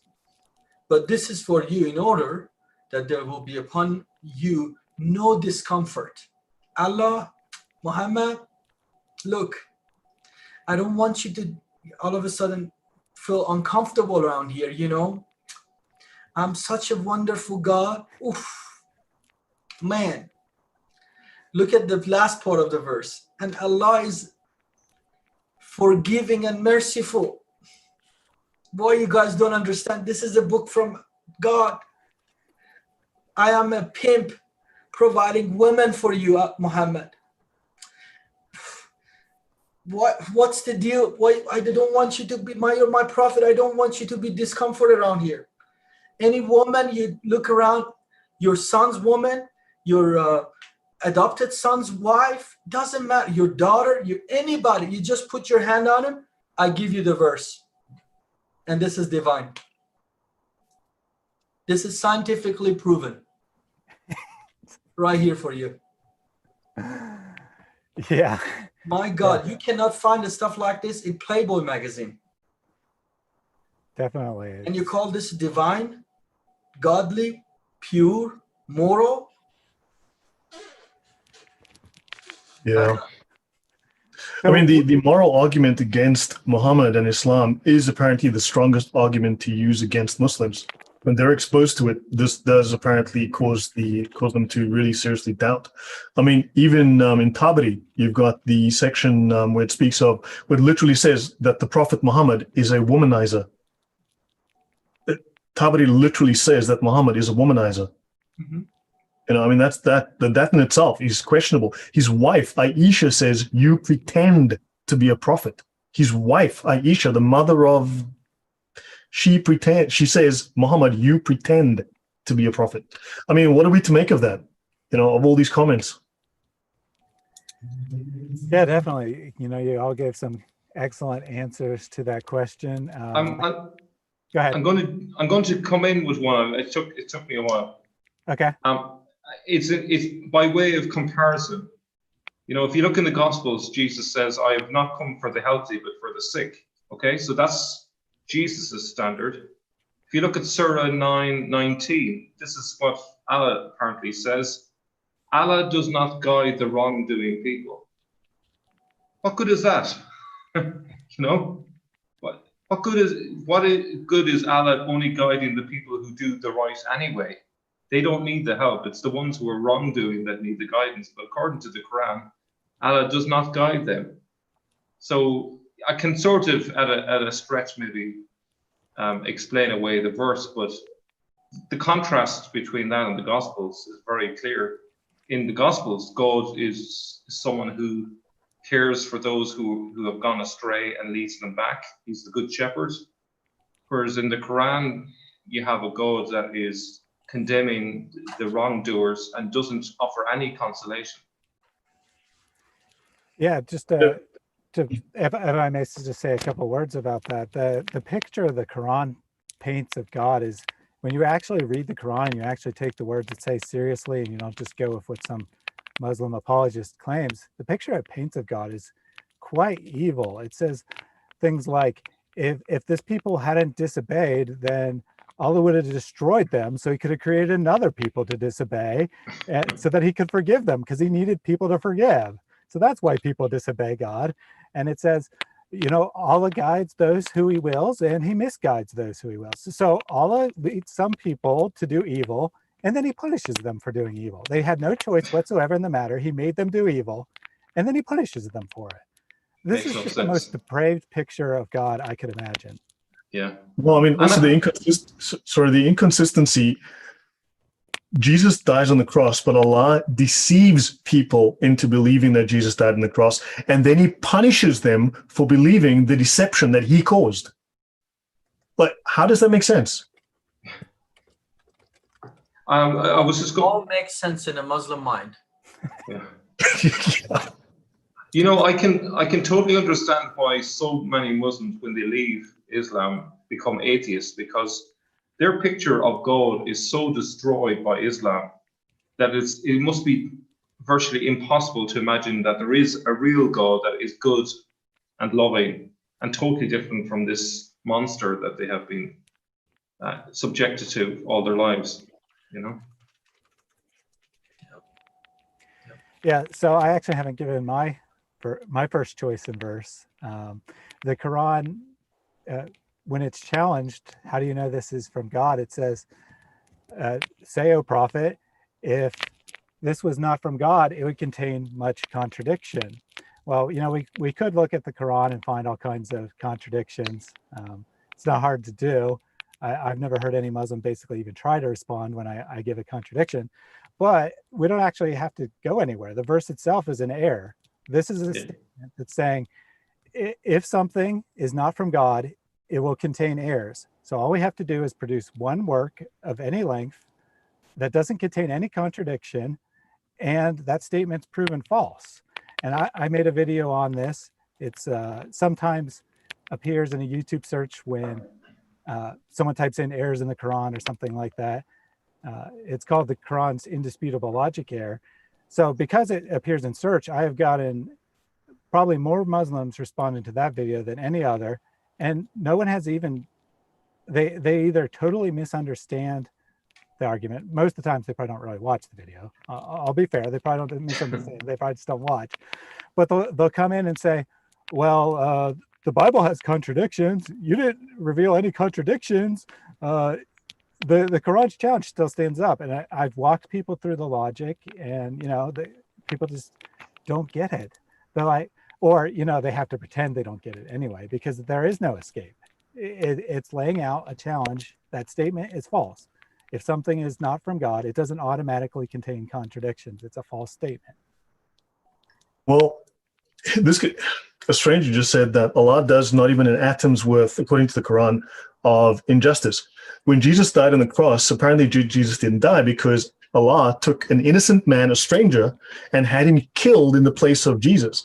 And the Quran also says Allah does not put the sins of someone onto someone else. But that's exactly what he did, and had someone died, someone murdered. So how does that make sense? He clearly is someone who does evil, and Allah is also the greatest of deceivers, just like Satan. Definitely.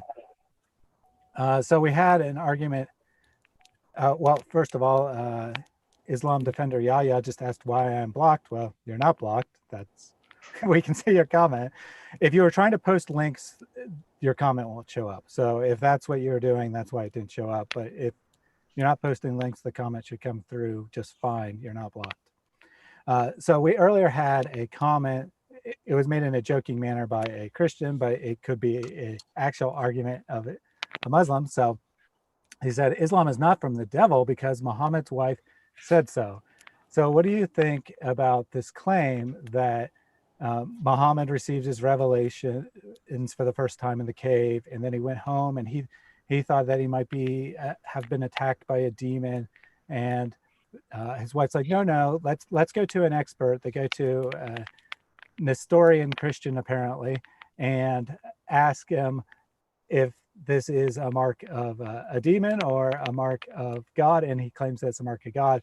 So what do you think that this was allegedly confirmed by a Christian?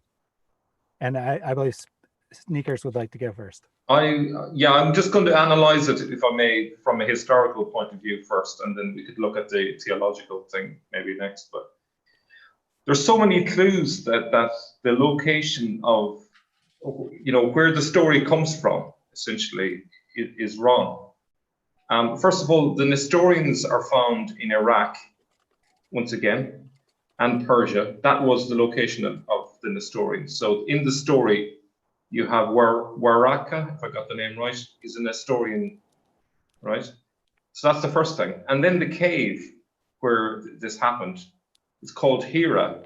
Hira is the capital of the Lakhmid kingdom. Again, right smack in the middle of Iraq. So those are two details straight off which confirm my thesis that they're making up a story and they're using material from the era or from the region. And conveniently, Hira was destroyed as a city not long after the 630s, and Kufa was built about 15 kilometers away. So the memory of Hira faded. So this idea of the cave of Hira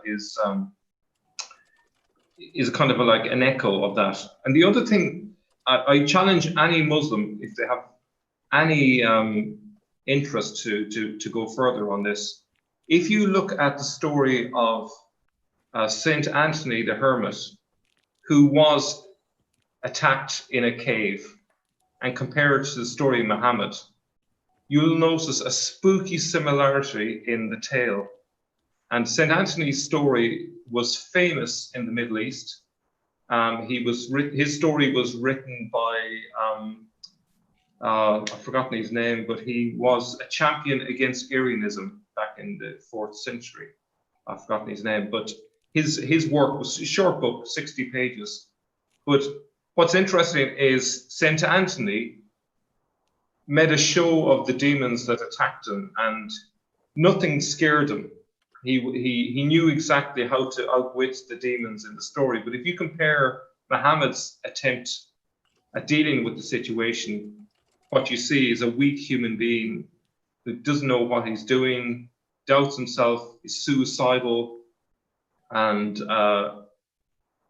it's a complete contrast. And I know which of the two people I would rather follow, which would be Saint Anthony and not Muhammad, because Muhammad does not come out well in the story, which I think is fictional in any case. That's my take on it. Anyone else want to take that one on? Sorry, just on the point of Nestorians, in Martin Lang's Muhammad is Life Based on the Earliest Sources, page 17, it says that Muhammad took shelter beneath the shadow of a tree not far from the cell of a monk named Nestor. And one day towards noon, it was given to him that I have a brief but clear visions of two angels shading Muhammad from the sun's rays. And then Nestor says, none other than a prophet is sitting beneath that tree. And it goes on to say that according to Islamic tradition, Muhammad is none other than the mysterious Shiloh, the Shiloh from the Old Testament.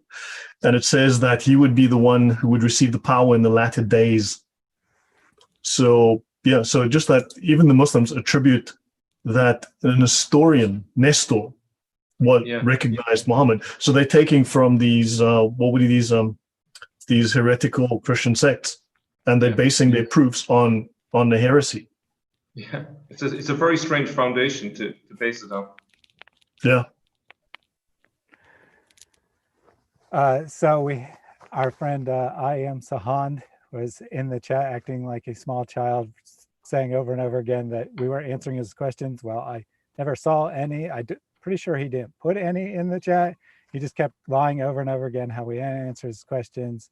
And then he started name calling. So since he insists on acting like a child, he has been put in timeout where children belong. However, Fred replied, after I put him in timeout, Fred said, please pray for I Am Sahand. And that is a great piece of advice there. Can I bring up another point? If Muhammad is the last prophet and so important, why is he only mentioned 5 times in total if we include Ahmed? All the other prophets are mentioned much more than him. So maybe the Muslims out there might explain that one to me, but it sounds very fishy. And I think an easy explanation is the text wasn't really about Muhammad initially, because if you look at all the references to Jesus and you look at some of the context in which Muhammad is used, it could easily be referring to Jesus, who is the praised one, and not to this guy who supposedly is a prophet. Also, if you read the Sirahs, and again, the Ash-Shifa, A-S-H space S-H-I-F-A, is the most revered of the Islamic biographies, the prophetic biographies. It's got some crazy stories, and they plagiarized the stories of the Gospels, Jesus, and simply just write Muhammad into them. So yeah, if we want to find the story of Muhammad, we've got to go to the Sirah. And it's insane what you find there. Muhammad hits a stone that's bigger than him with a spade, and it turns into sand. And he takes a lamb, and he feeds 1,000 people with a single baby lamb. You go on. I mean, it's just so. Yeah, there's lots of things in these. Why won't these Muslims discuss these texts with us? Why are they avoiding them? What's the shame? Here's the thing as well. I think Ibn Ishaq's favorite story that he tells in the Sirah about Muhammad is to do with his nativity. So if we compare Jesus, they're going around Bethlehem looking for a room in the inn, but when they do with Muhammad, what are they looking for? They're looking for a breast to feed him.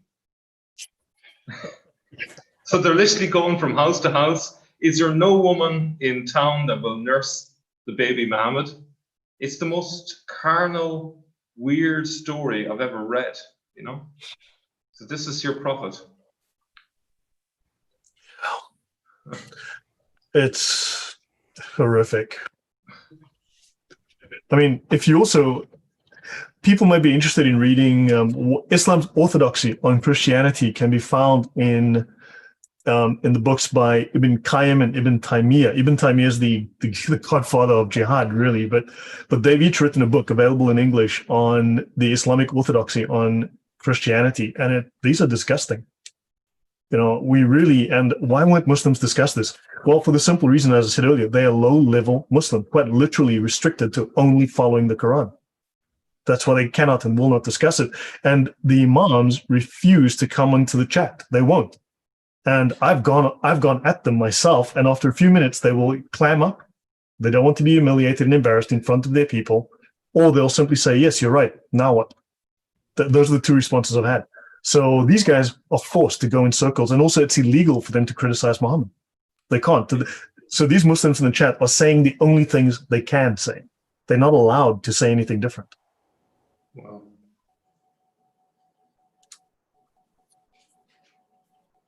I wonder in the silence of their bedroom at night, do they reflect on anything that we say to them and wonder, are we right here?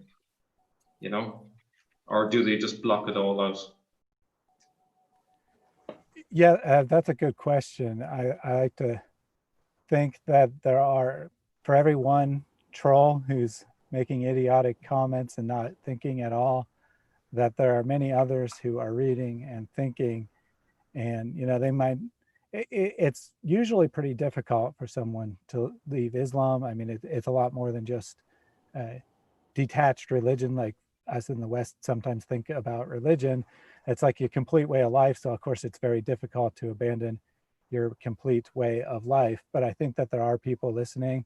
And I think that even the people who are leaving these nasty comments and whatnot, a lot of times that it's just a facade that, you know, they're trying to project confidence because of the cultural norms, and, you know, how you judge if someone has a good argument or not is more about how they present it than the content.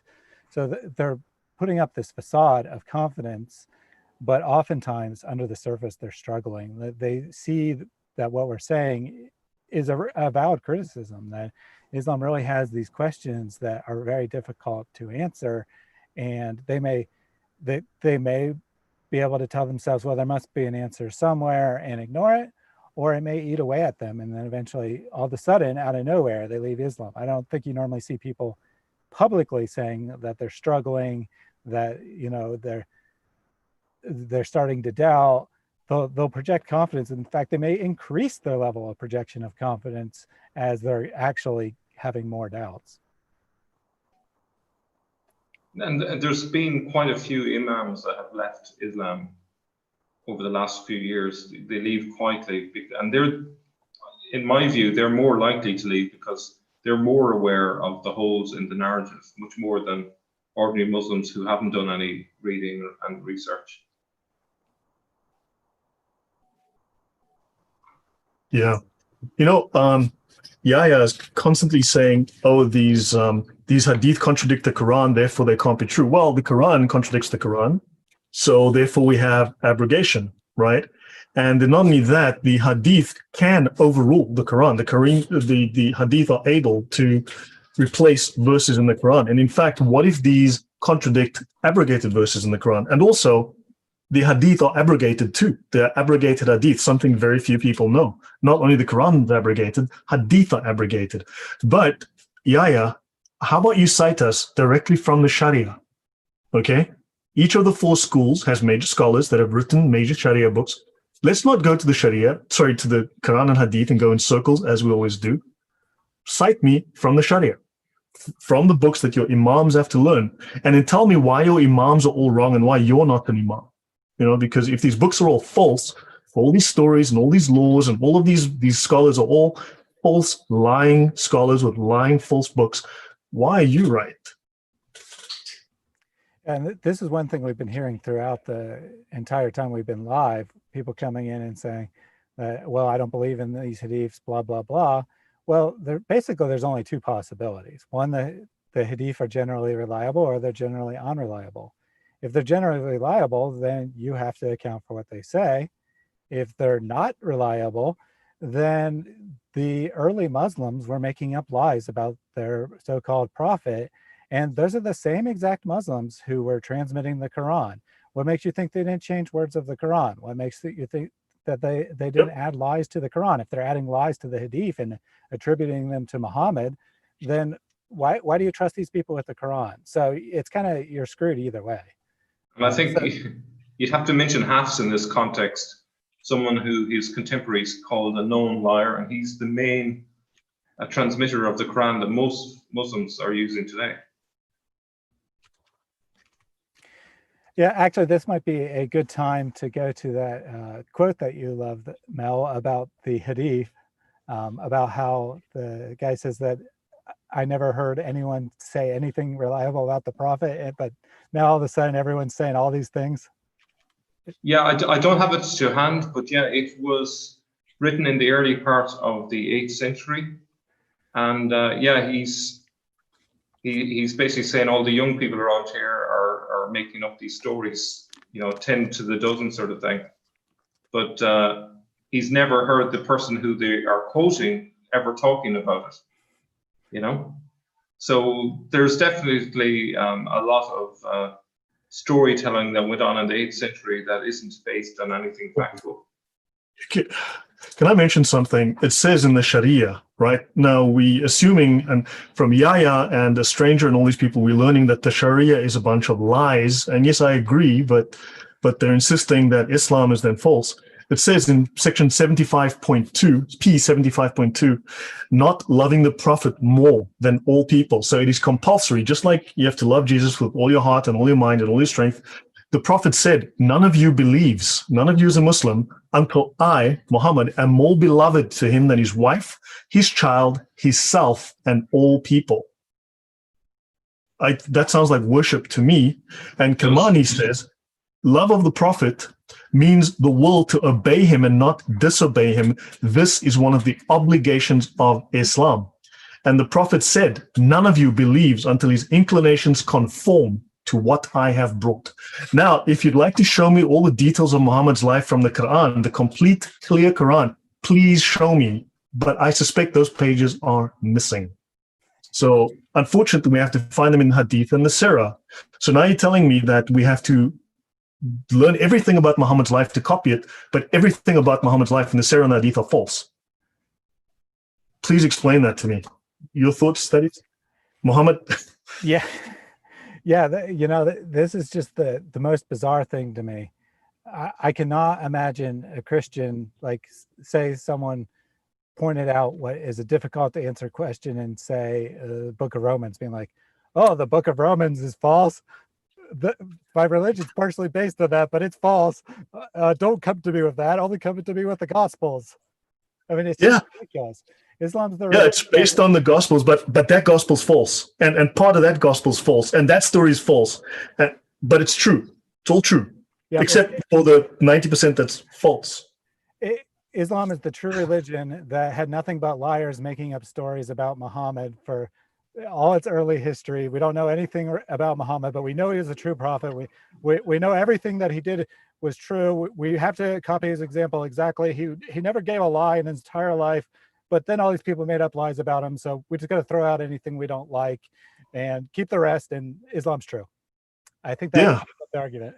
It's not in the it's not in the Shura, it's not in the Quran. It's in these other books, but these other books are all false. They're all lies. No. Yeah. No. The other thing that the other thing that is very suspicious is the fact that it took, even according to the Islamic tradition, it took at least 22 years for someone to gather the Quran together. which seems an awfully long time for something that's meant to be the most important book ever. And it takes 130 years for Muslims to write a biography for someone who they think is really important. Now, I don't know about you, but if something is important, you do it straight away. You don't wait 2 decades or 130 years before you write down a biography. That to me is so fishy. It's unbelievable. Yeah. Mohamad, you were going to say? Yeah, to go back to Lloyd, to your point, is about about going to Muhammad instead of to Allah. First of all, you cannot approach Allah. It's a distant, a very unknown God that you don't know who and what you're praying to. And as a personal being, that's how we created. We need a person in order to go to. And going to Muhammad, Islam has given us that person named Muhammad. But when you go to him and you look at his life, you have to kind of look away from a lot of things and believe and force yourself to believing that he is a good person, or it could be that medium between you and God. Well, it says in the Sharia, section A, I don't have the exact quote here, and it'll take me a minute to find it. But just like Jesus says, I'm the way, the truth, and the life, no one will go to the Father but through me. It says explicitly in the Sharia, Allah will ignore all of your prayers unless you first believe in Muhammad. In other words, the only way to Allah and to paradise is to believe in Muhammad. So Muhammad is Jesus. That is it. That's a counterfeit. It's the counterfeit. Just, it's at the end of the day, a Muslim will go to him, or when you're Shia, you go to one of the imams, which is the son-in-law of the prophet, or the self-claimed prophet, or the one of those imams that is the grandson of the prophet, or so on and so forth. Because as a personal being, that's how you are created. You will need a person to communicate with. You just can't talk to air or think about nothing. It's impossible. You have the point of reference. And when it comes to Muhammad, when you look at him and you're like, man, this guy is dead. A dead person cannot help. At the end of the day, a dead cannot help. A blind cannot help another blind. It cannot guide you. And you find those fallacies. So you become agnostic, or at the best atheist, or at the best an agnostic in Islam. But you create your own religion or own thing that it's another way of idolatry. Wow. Well, you've said some powerful things today, really powerful things. As an ex-Muslim, am I quoting Islam correctly, accurately, or am I misinterpreting things here? That's what it is. If you read Islam, I have done it many times, and that you think you're attacking Islam. You say, man, I'm reading your Quran. No, you read it wrong. Because if you don't say something nice about it, even though you're reading the very text by itself without interpretation, you're just reading the translation, they feel you're being attacked and you are attacking. Or even Christians in the West, they think you're attacking. What kind of ministry is this? You're attacking Islam. I'm like, what? Attacking what? We're just reading the sources for them. But it comes across because it's so ugly. The truth about it is so ugly. And that's why if you don't say anything nice and anything sugar-coated and it's beautiful, at the end of the day, they're not taking it right. So, but Jesus said, love cannot be separated from truth. If you love somebody, you will tell them the truth. Absolutely. Absolutely. Thank you. So we should probably start wrapping up soon. We've been going almost 2.5 hours. Yes. We've only had a handful of comments from Muslims that even could be interpreted as arguments. Most of the arguments we looked at came from Christians. I think that this alone is pretty telling. I know there was at least like 5 or 6 different Muslims in the chat at one point, and none of them even really tried to give an argument for Islam. I think that's pretty telling. But Fred did say earlier I keep hearing how Islam is the fastest growing religion. I expected at least one compelling argument today, or at least for someone to try.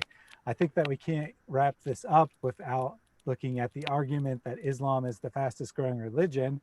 So it must be the true religion. It must be the religion that God is supporting.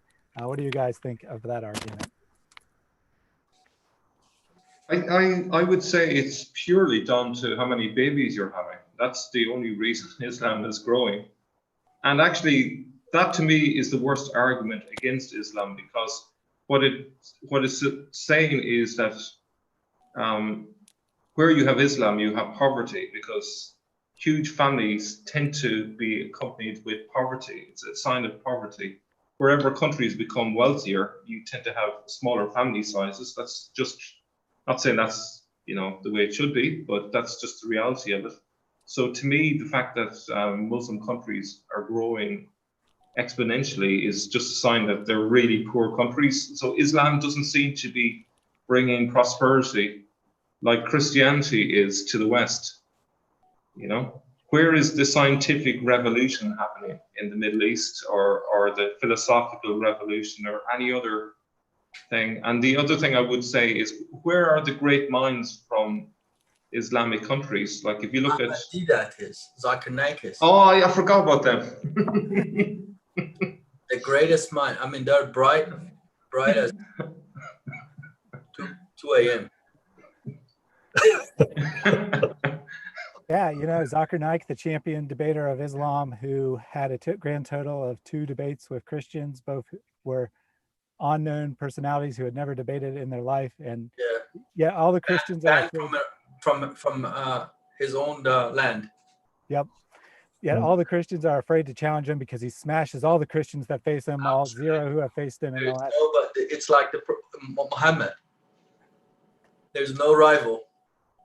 This guy can start a UFC by himself. But just to tell you something,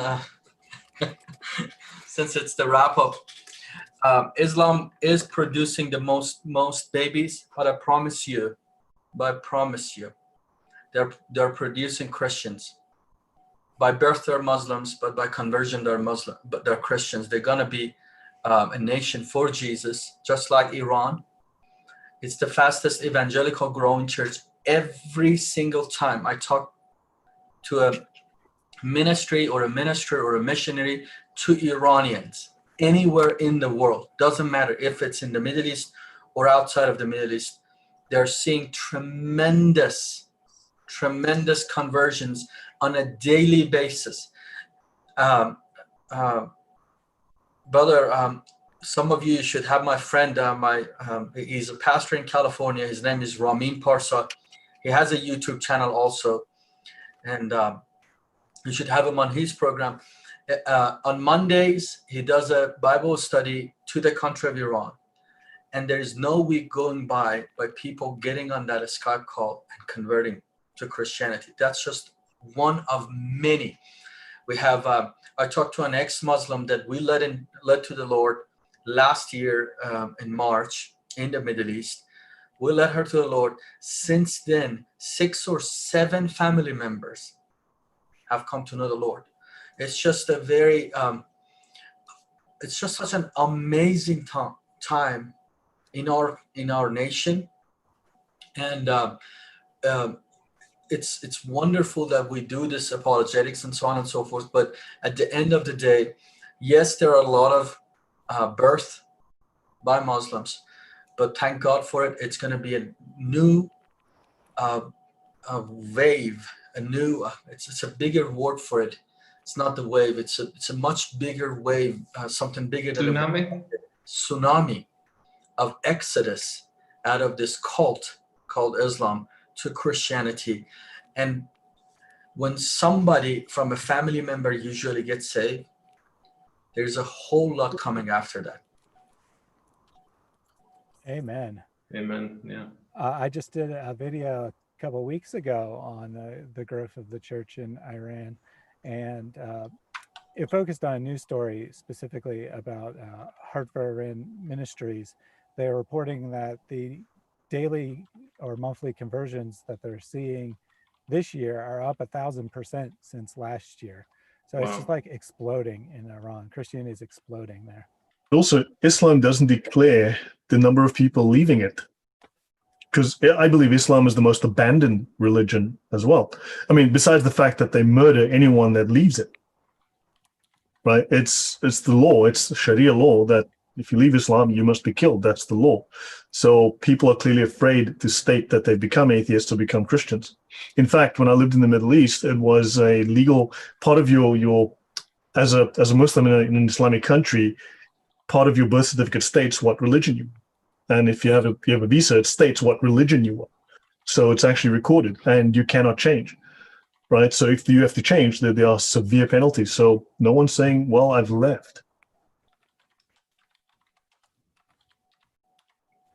So presume at some point there'll be a tipping point where there is a sufficient number of Christians in Iran where people will feel safe to reveal that. Would that be fair to say? I believe there is a sufficient number in country of Iran right at this moment. Yeah. Because of severe persecution, severe prosecution of these folks, and the government that is a tyrannical Islamic regime. People didn't have the chance to express themselves yet. But when this government disappears and dissolves like another tyranny in Middle East or another dictators that they will dissolve in the history, you will see that crowd, that underground church that has been very, very strong. It will pop out of the blue and we were like, where were these people from? Yeah. We didn't know about them. But until then, it will just grow rapidly underground till that moment happens when they get a chance to express themselves. That's like Jesus' parable of the seed that grows secretly in the ground. Mm-hmm. It's exactly what's happening. Yeah. We did have a funny comment a little while ago from Mojo Dude. I don't know why he just posted it now since it relates to what we talked about a long time ago, but he says, my left hand says 1 and 8, 2. 1 plus 8 equals Aisha's age when ... So is it halal for me too? Just a humorous way of showing that you can use these mathematical miracles to prove anything you want. So I think that we've had a great chat today. Fred, a little while ago, asked, when can we do this again? I don't have an immediate answer to that, but I think that this went really well. I think it'd be great to do it another time. It's disappointing that no Muslims wanted to bring any actual arguments for Islam. The few that showed up just wanted to do the usual, try to bash Christianity or just give one-liners that have no content to them. But, we can try again. We can definitely try to get the word out, try to get some Muslims to come in here. Was it possible for them to Skype in or Zoom in? No, I didn't post the link or anything, but there was no interest expressed. No. So maybe next time I'll announce it more further in advance and say that, you can get the link. Obviously, I don't want to post it publicly if there's going to be hundreds of people watching. And, unfortunately, when I've posted the link publicly before, occasionally I've had idiots just jump into the middle and like make a bunch of noise and do other random trolley type things. Oh yeah.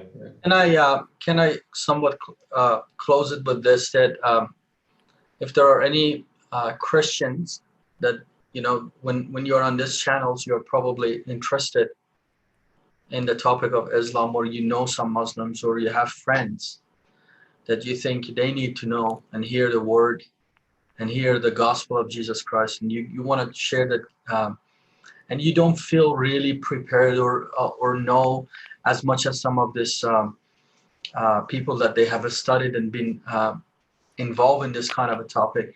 I wanna tell you that Jesus said, separated from him, we can do nothing. Regardless of how much you know, you're not winning it.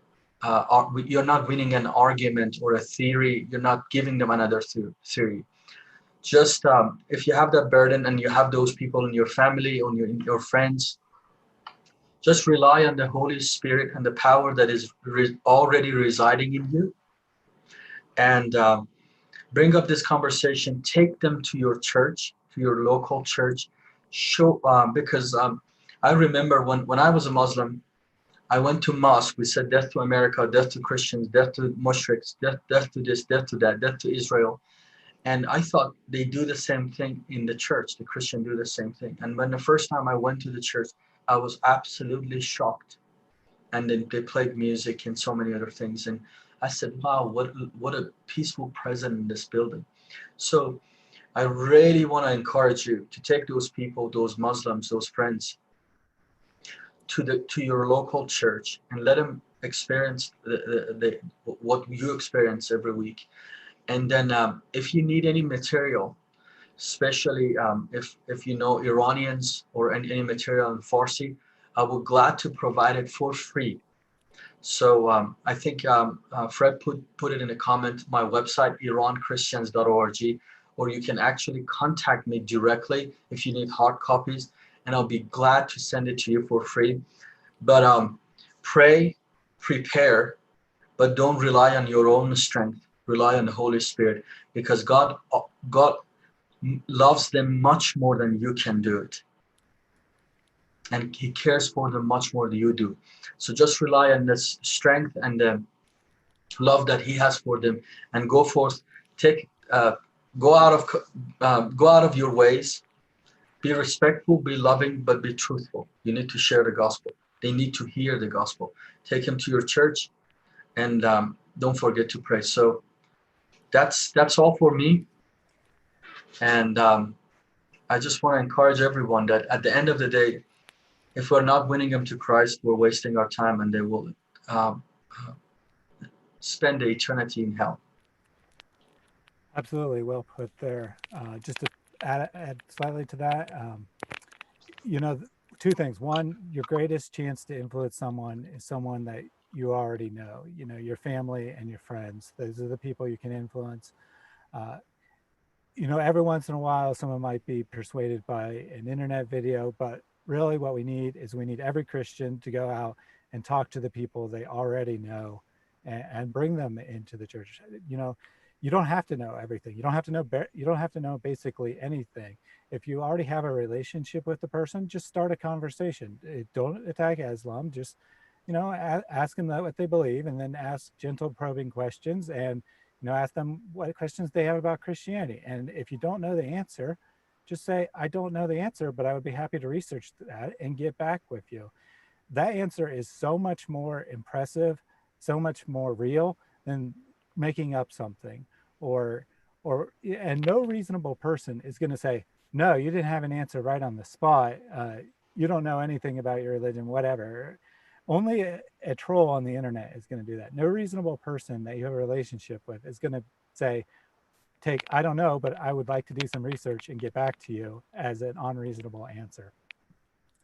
Lloyd or Mel, do you have any closing thoughts? I suppose to follow up what others have said, I think it's important, we are leading Muslims away from Islam in terms of what we're saying, but we're not leaving them in the desert of atheism and agnosticism. There is a beautiful God who loves them. That's the message I would like Muslims to hear. There is a real God that's there. Give up the fake one.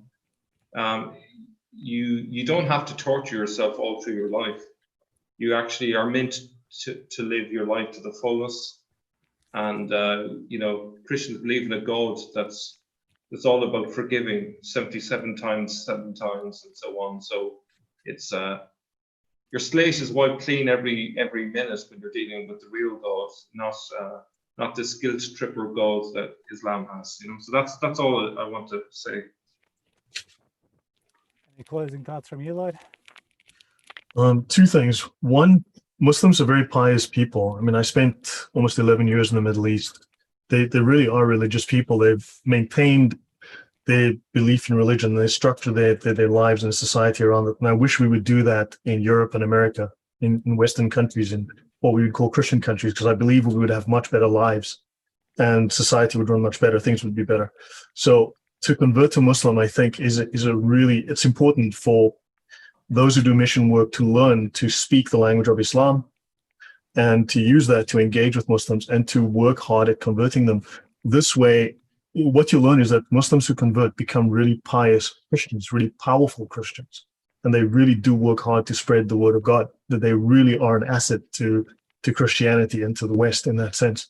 So I think that's something that we need to focus on, really, is to not only start by learning Islam and then converting the Muslims within your area, within your city, and then send them out to these foreign countries to start doing that work. I think it's a great asset to everyone. And someone like Mohamad Faridi, a case in point, very powerful testimony, really powerful testimony, and that does great work. And then the other thing is that in terms of apologetics, I don't really consider myself an apologist. I am a polemicist. I go after the lies and the liars, and don't have them make you run around in circles on the Quran and Hadith, because we've done the Quran Hadith treadmill for decades. Ask them if they want to tell you something. Cite me the Sharia. Show me where in the Sharia it says that. Show me the page. Give me the book. I want to see it. That way there is no confusion. The Sharia is the final word. The Sharia is the unambiguous final answer. There is no higher authority. If it's in the Sharia, it's clear. The Quran is ambiguous. The Quran can say anything you want it to say. The Sharia clears that up completely. There is no ambiguity. So ask them, show me the Sharia. And then take the Sirah, take all of these fantastical stories about Muhammad and his miraculous life, and ask them, tell me about this. Show them what their own books say, what the Imams hide from them. Because we need to stop running around the Quran. People are dealing with the Quran, that's fine. But go to these sources, go to the Sharia, go to this tafsir, go to the Sirah, and say, look, talk to me about this. Showing them this is powerful. They have no answer for this. They don't even know it's in their own religion. So yeah, I think, and they also forces them to stop lying to you, or at least they have to come up with new lies. But they really lose when you show them the Sharia and the Sharia, like, sorry, you're scholars. So you're saying all your scholars are liars? All your scriptures are lies? Why do your imams learn all these lies? Why are you learning from a man who was taught lies? It's really, use the Sharia. Speak to them about that. So stop having them lie to you. Absolutely. So we just had a request from Kyle here that says, can we have links to everyone in the comments, please?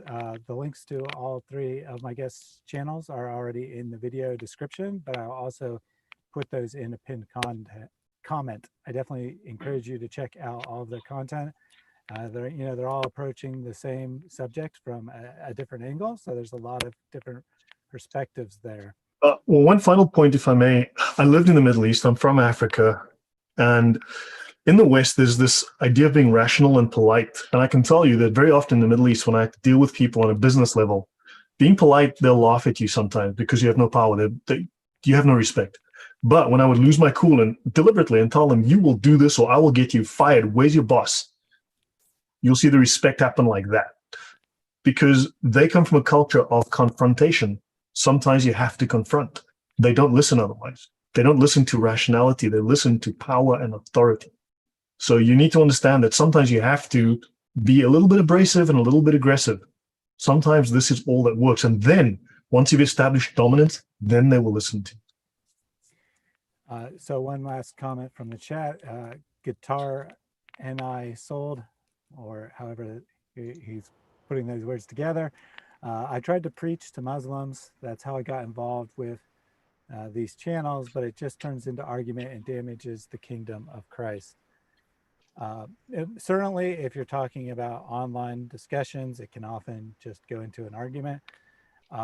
One thing that I have found that's very helpful, well, one, don't be afraid to walk away from the conversation, especially if it's just the internet comments. There's nothing wrong with being like, okay, this guy is just being an unreasonable jerk. I don't need to put up with that. But one thing I've found is very helpful is when they try to, jump around, change the subjects, insult Christianity, call names, whatever, any distraction technique, just be like, I'm not buying your distraction. Can you answer my original question? Repeat the question. You do it again, just repeat it again. And pretty soon they either are forced to answer the question or they give up and go away. So, I just say, be persistent, realize that these are lost people, realize that the vast majority of Muslims are much better people than their prophet and God, and that they are valuable and created in the image of God, dearly loved by God. So just try to, it can definitely be difficult, especially online, to take all this abuse. But, Jesus says that we are blessed when we are persecuted. So thank you, Muslims, for blessing me every day with your numerous insulting comments. I appreciate it. So thanks once again, everyone, for joining us. I'll add the links to my guests' channels, and we'll see about doing this again sometime in the future. Have a great rest of the day, whether your day is coming to an end or just starting, depending on what part of the world you are.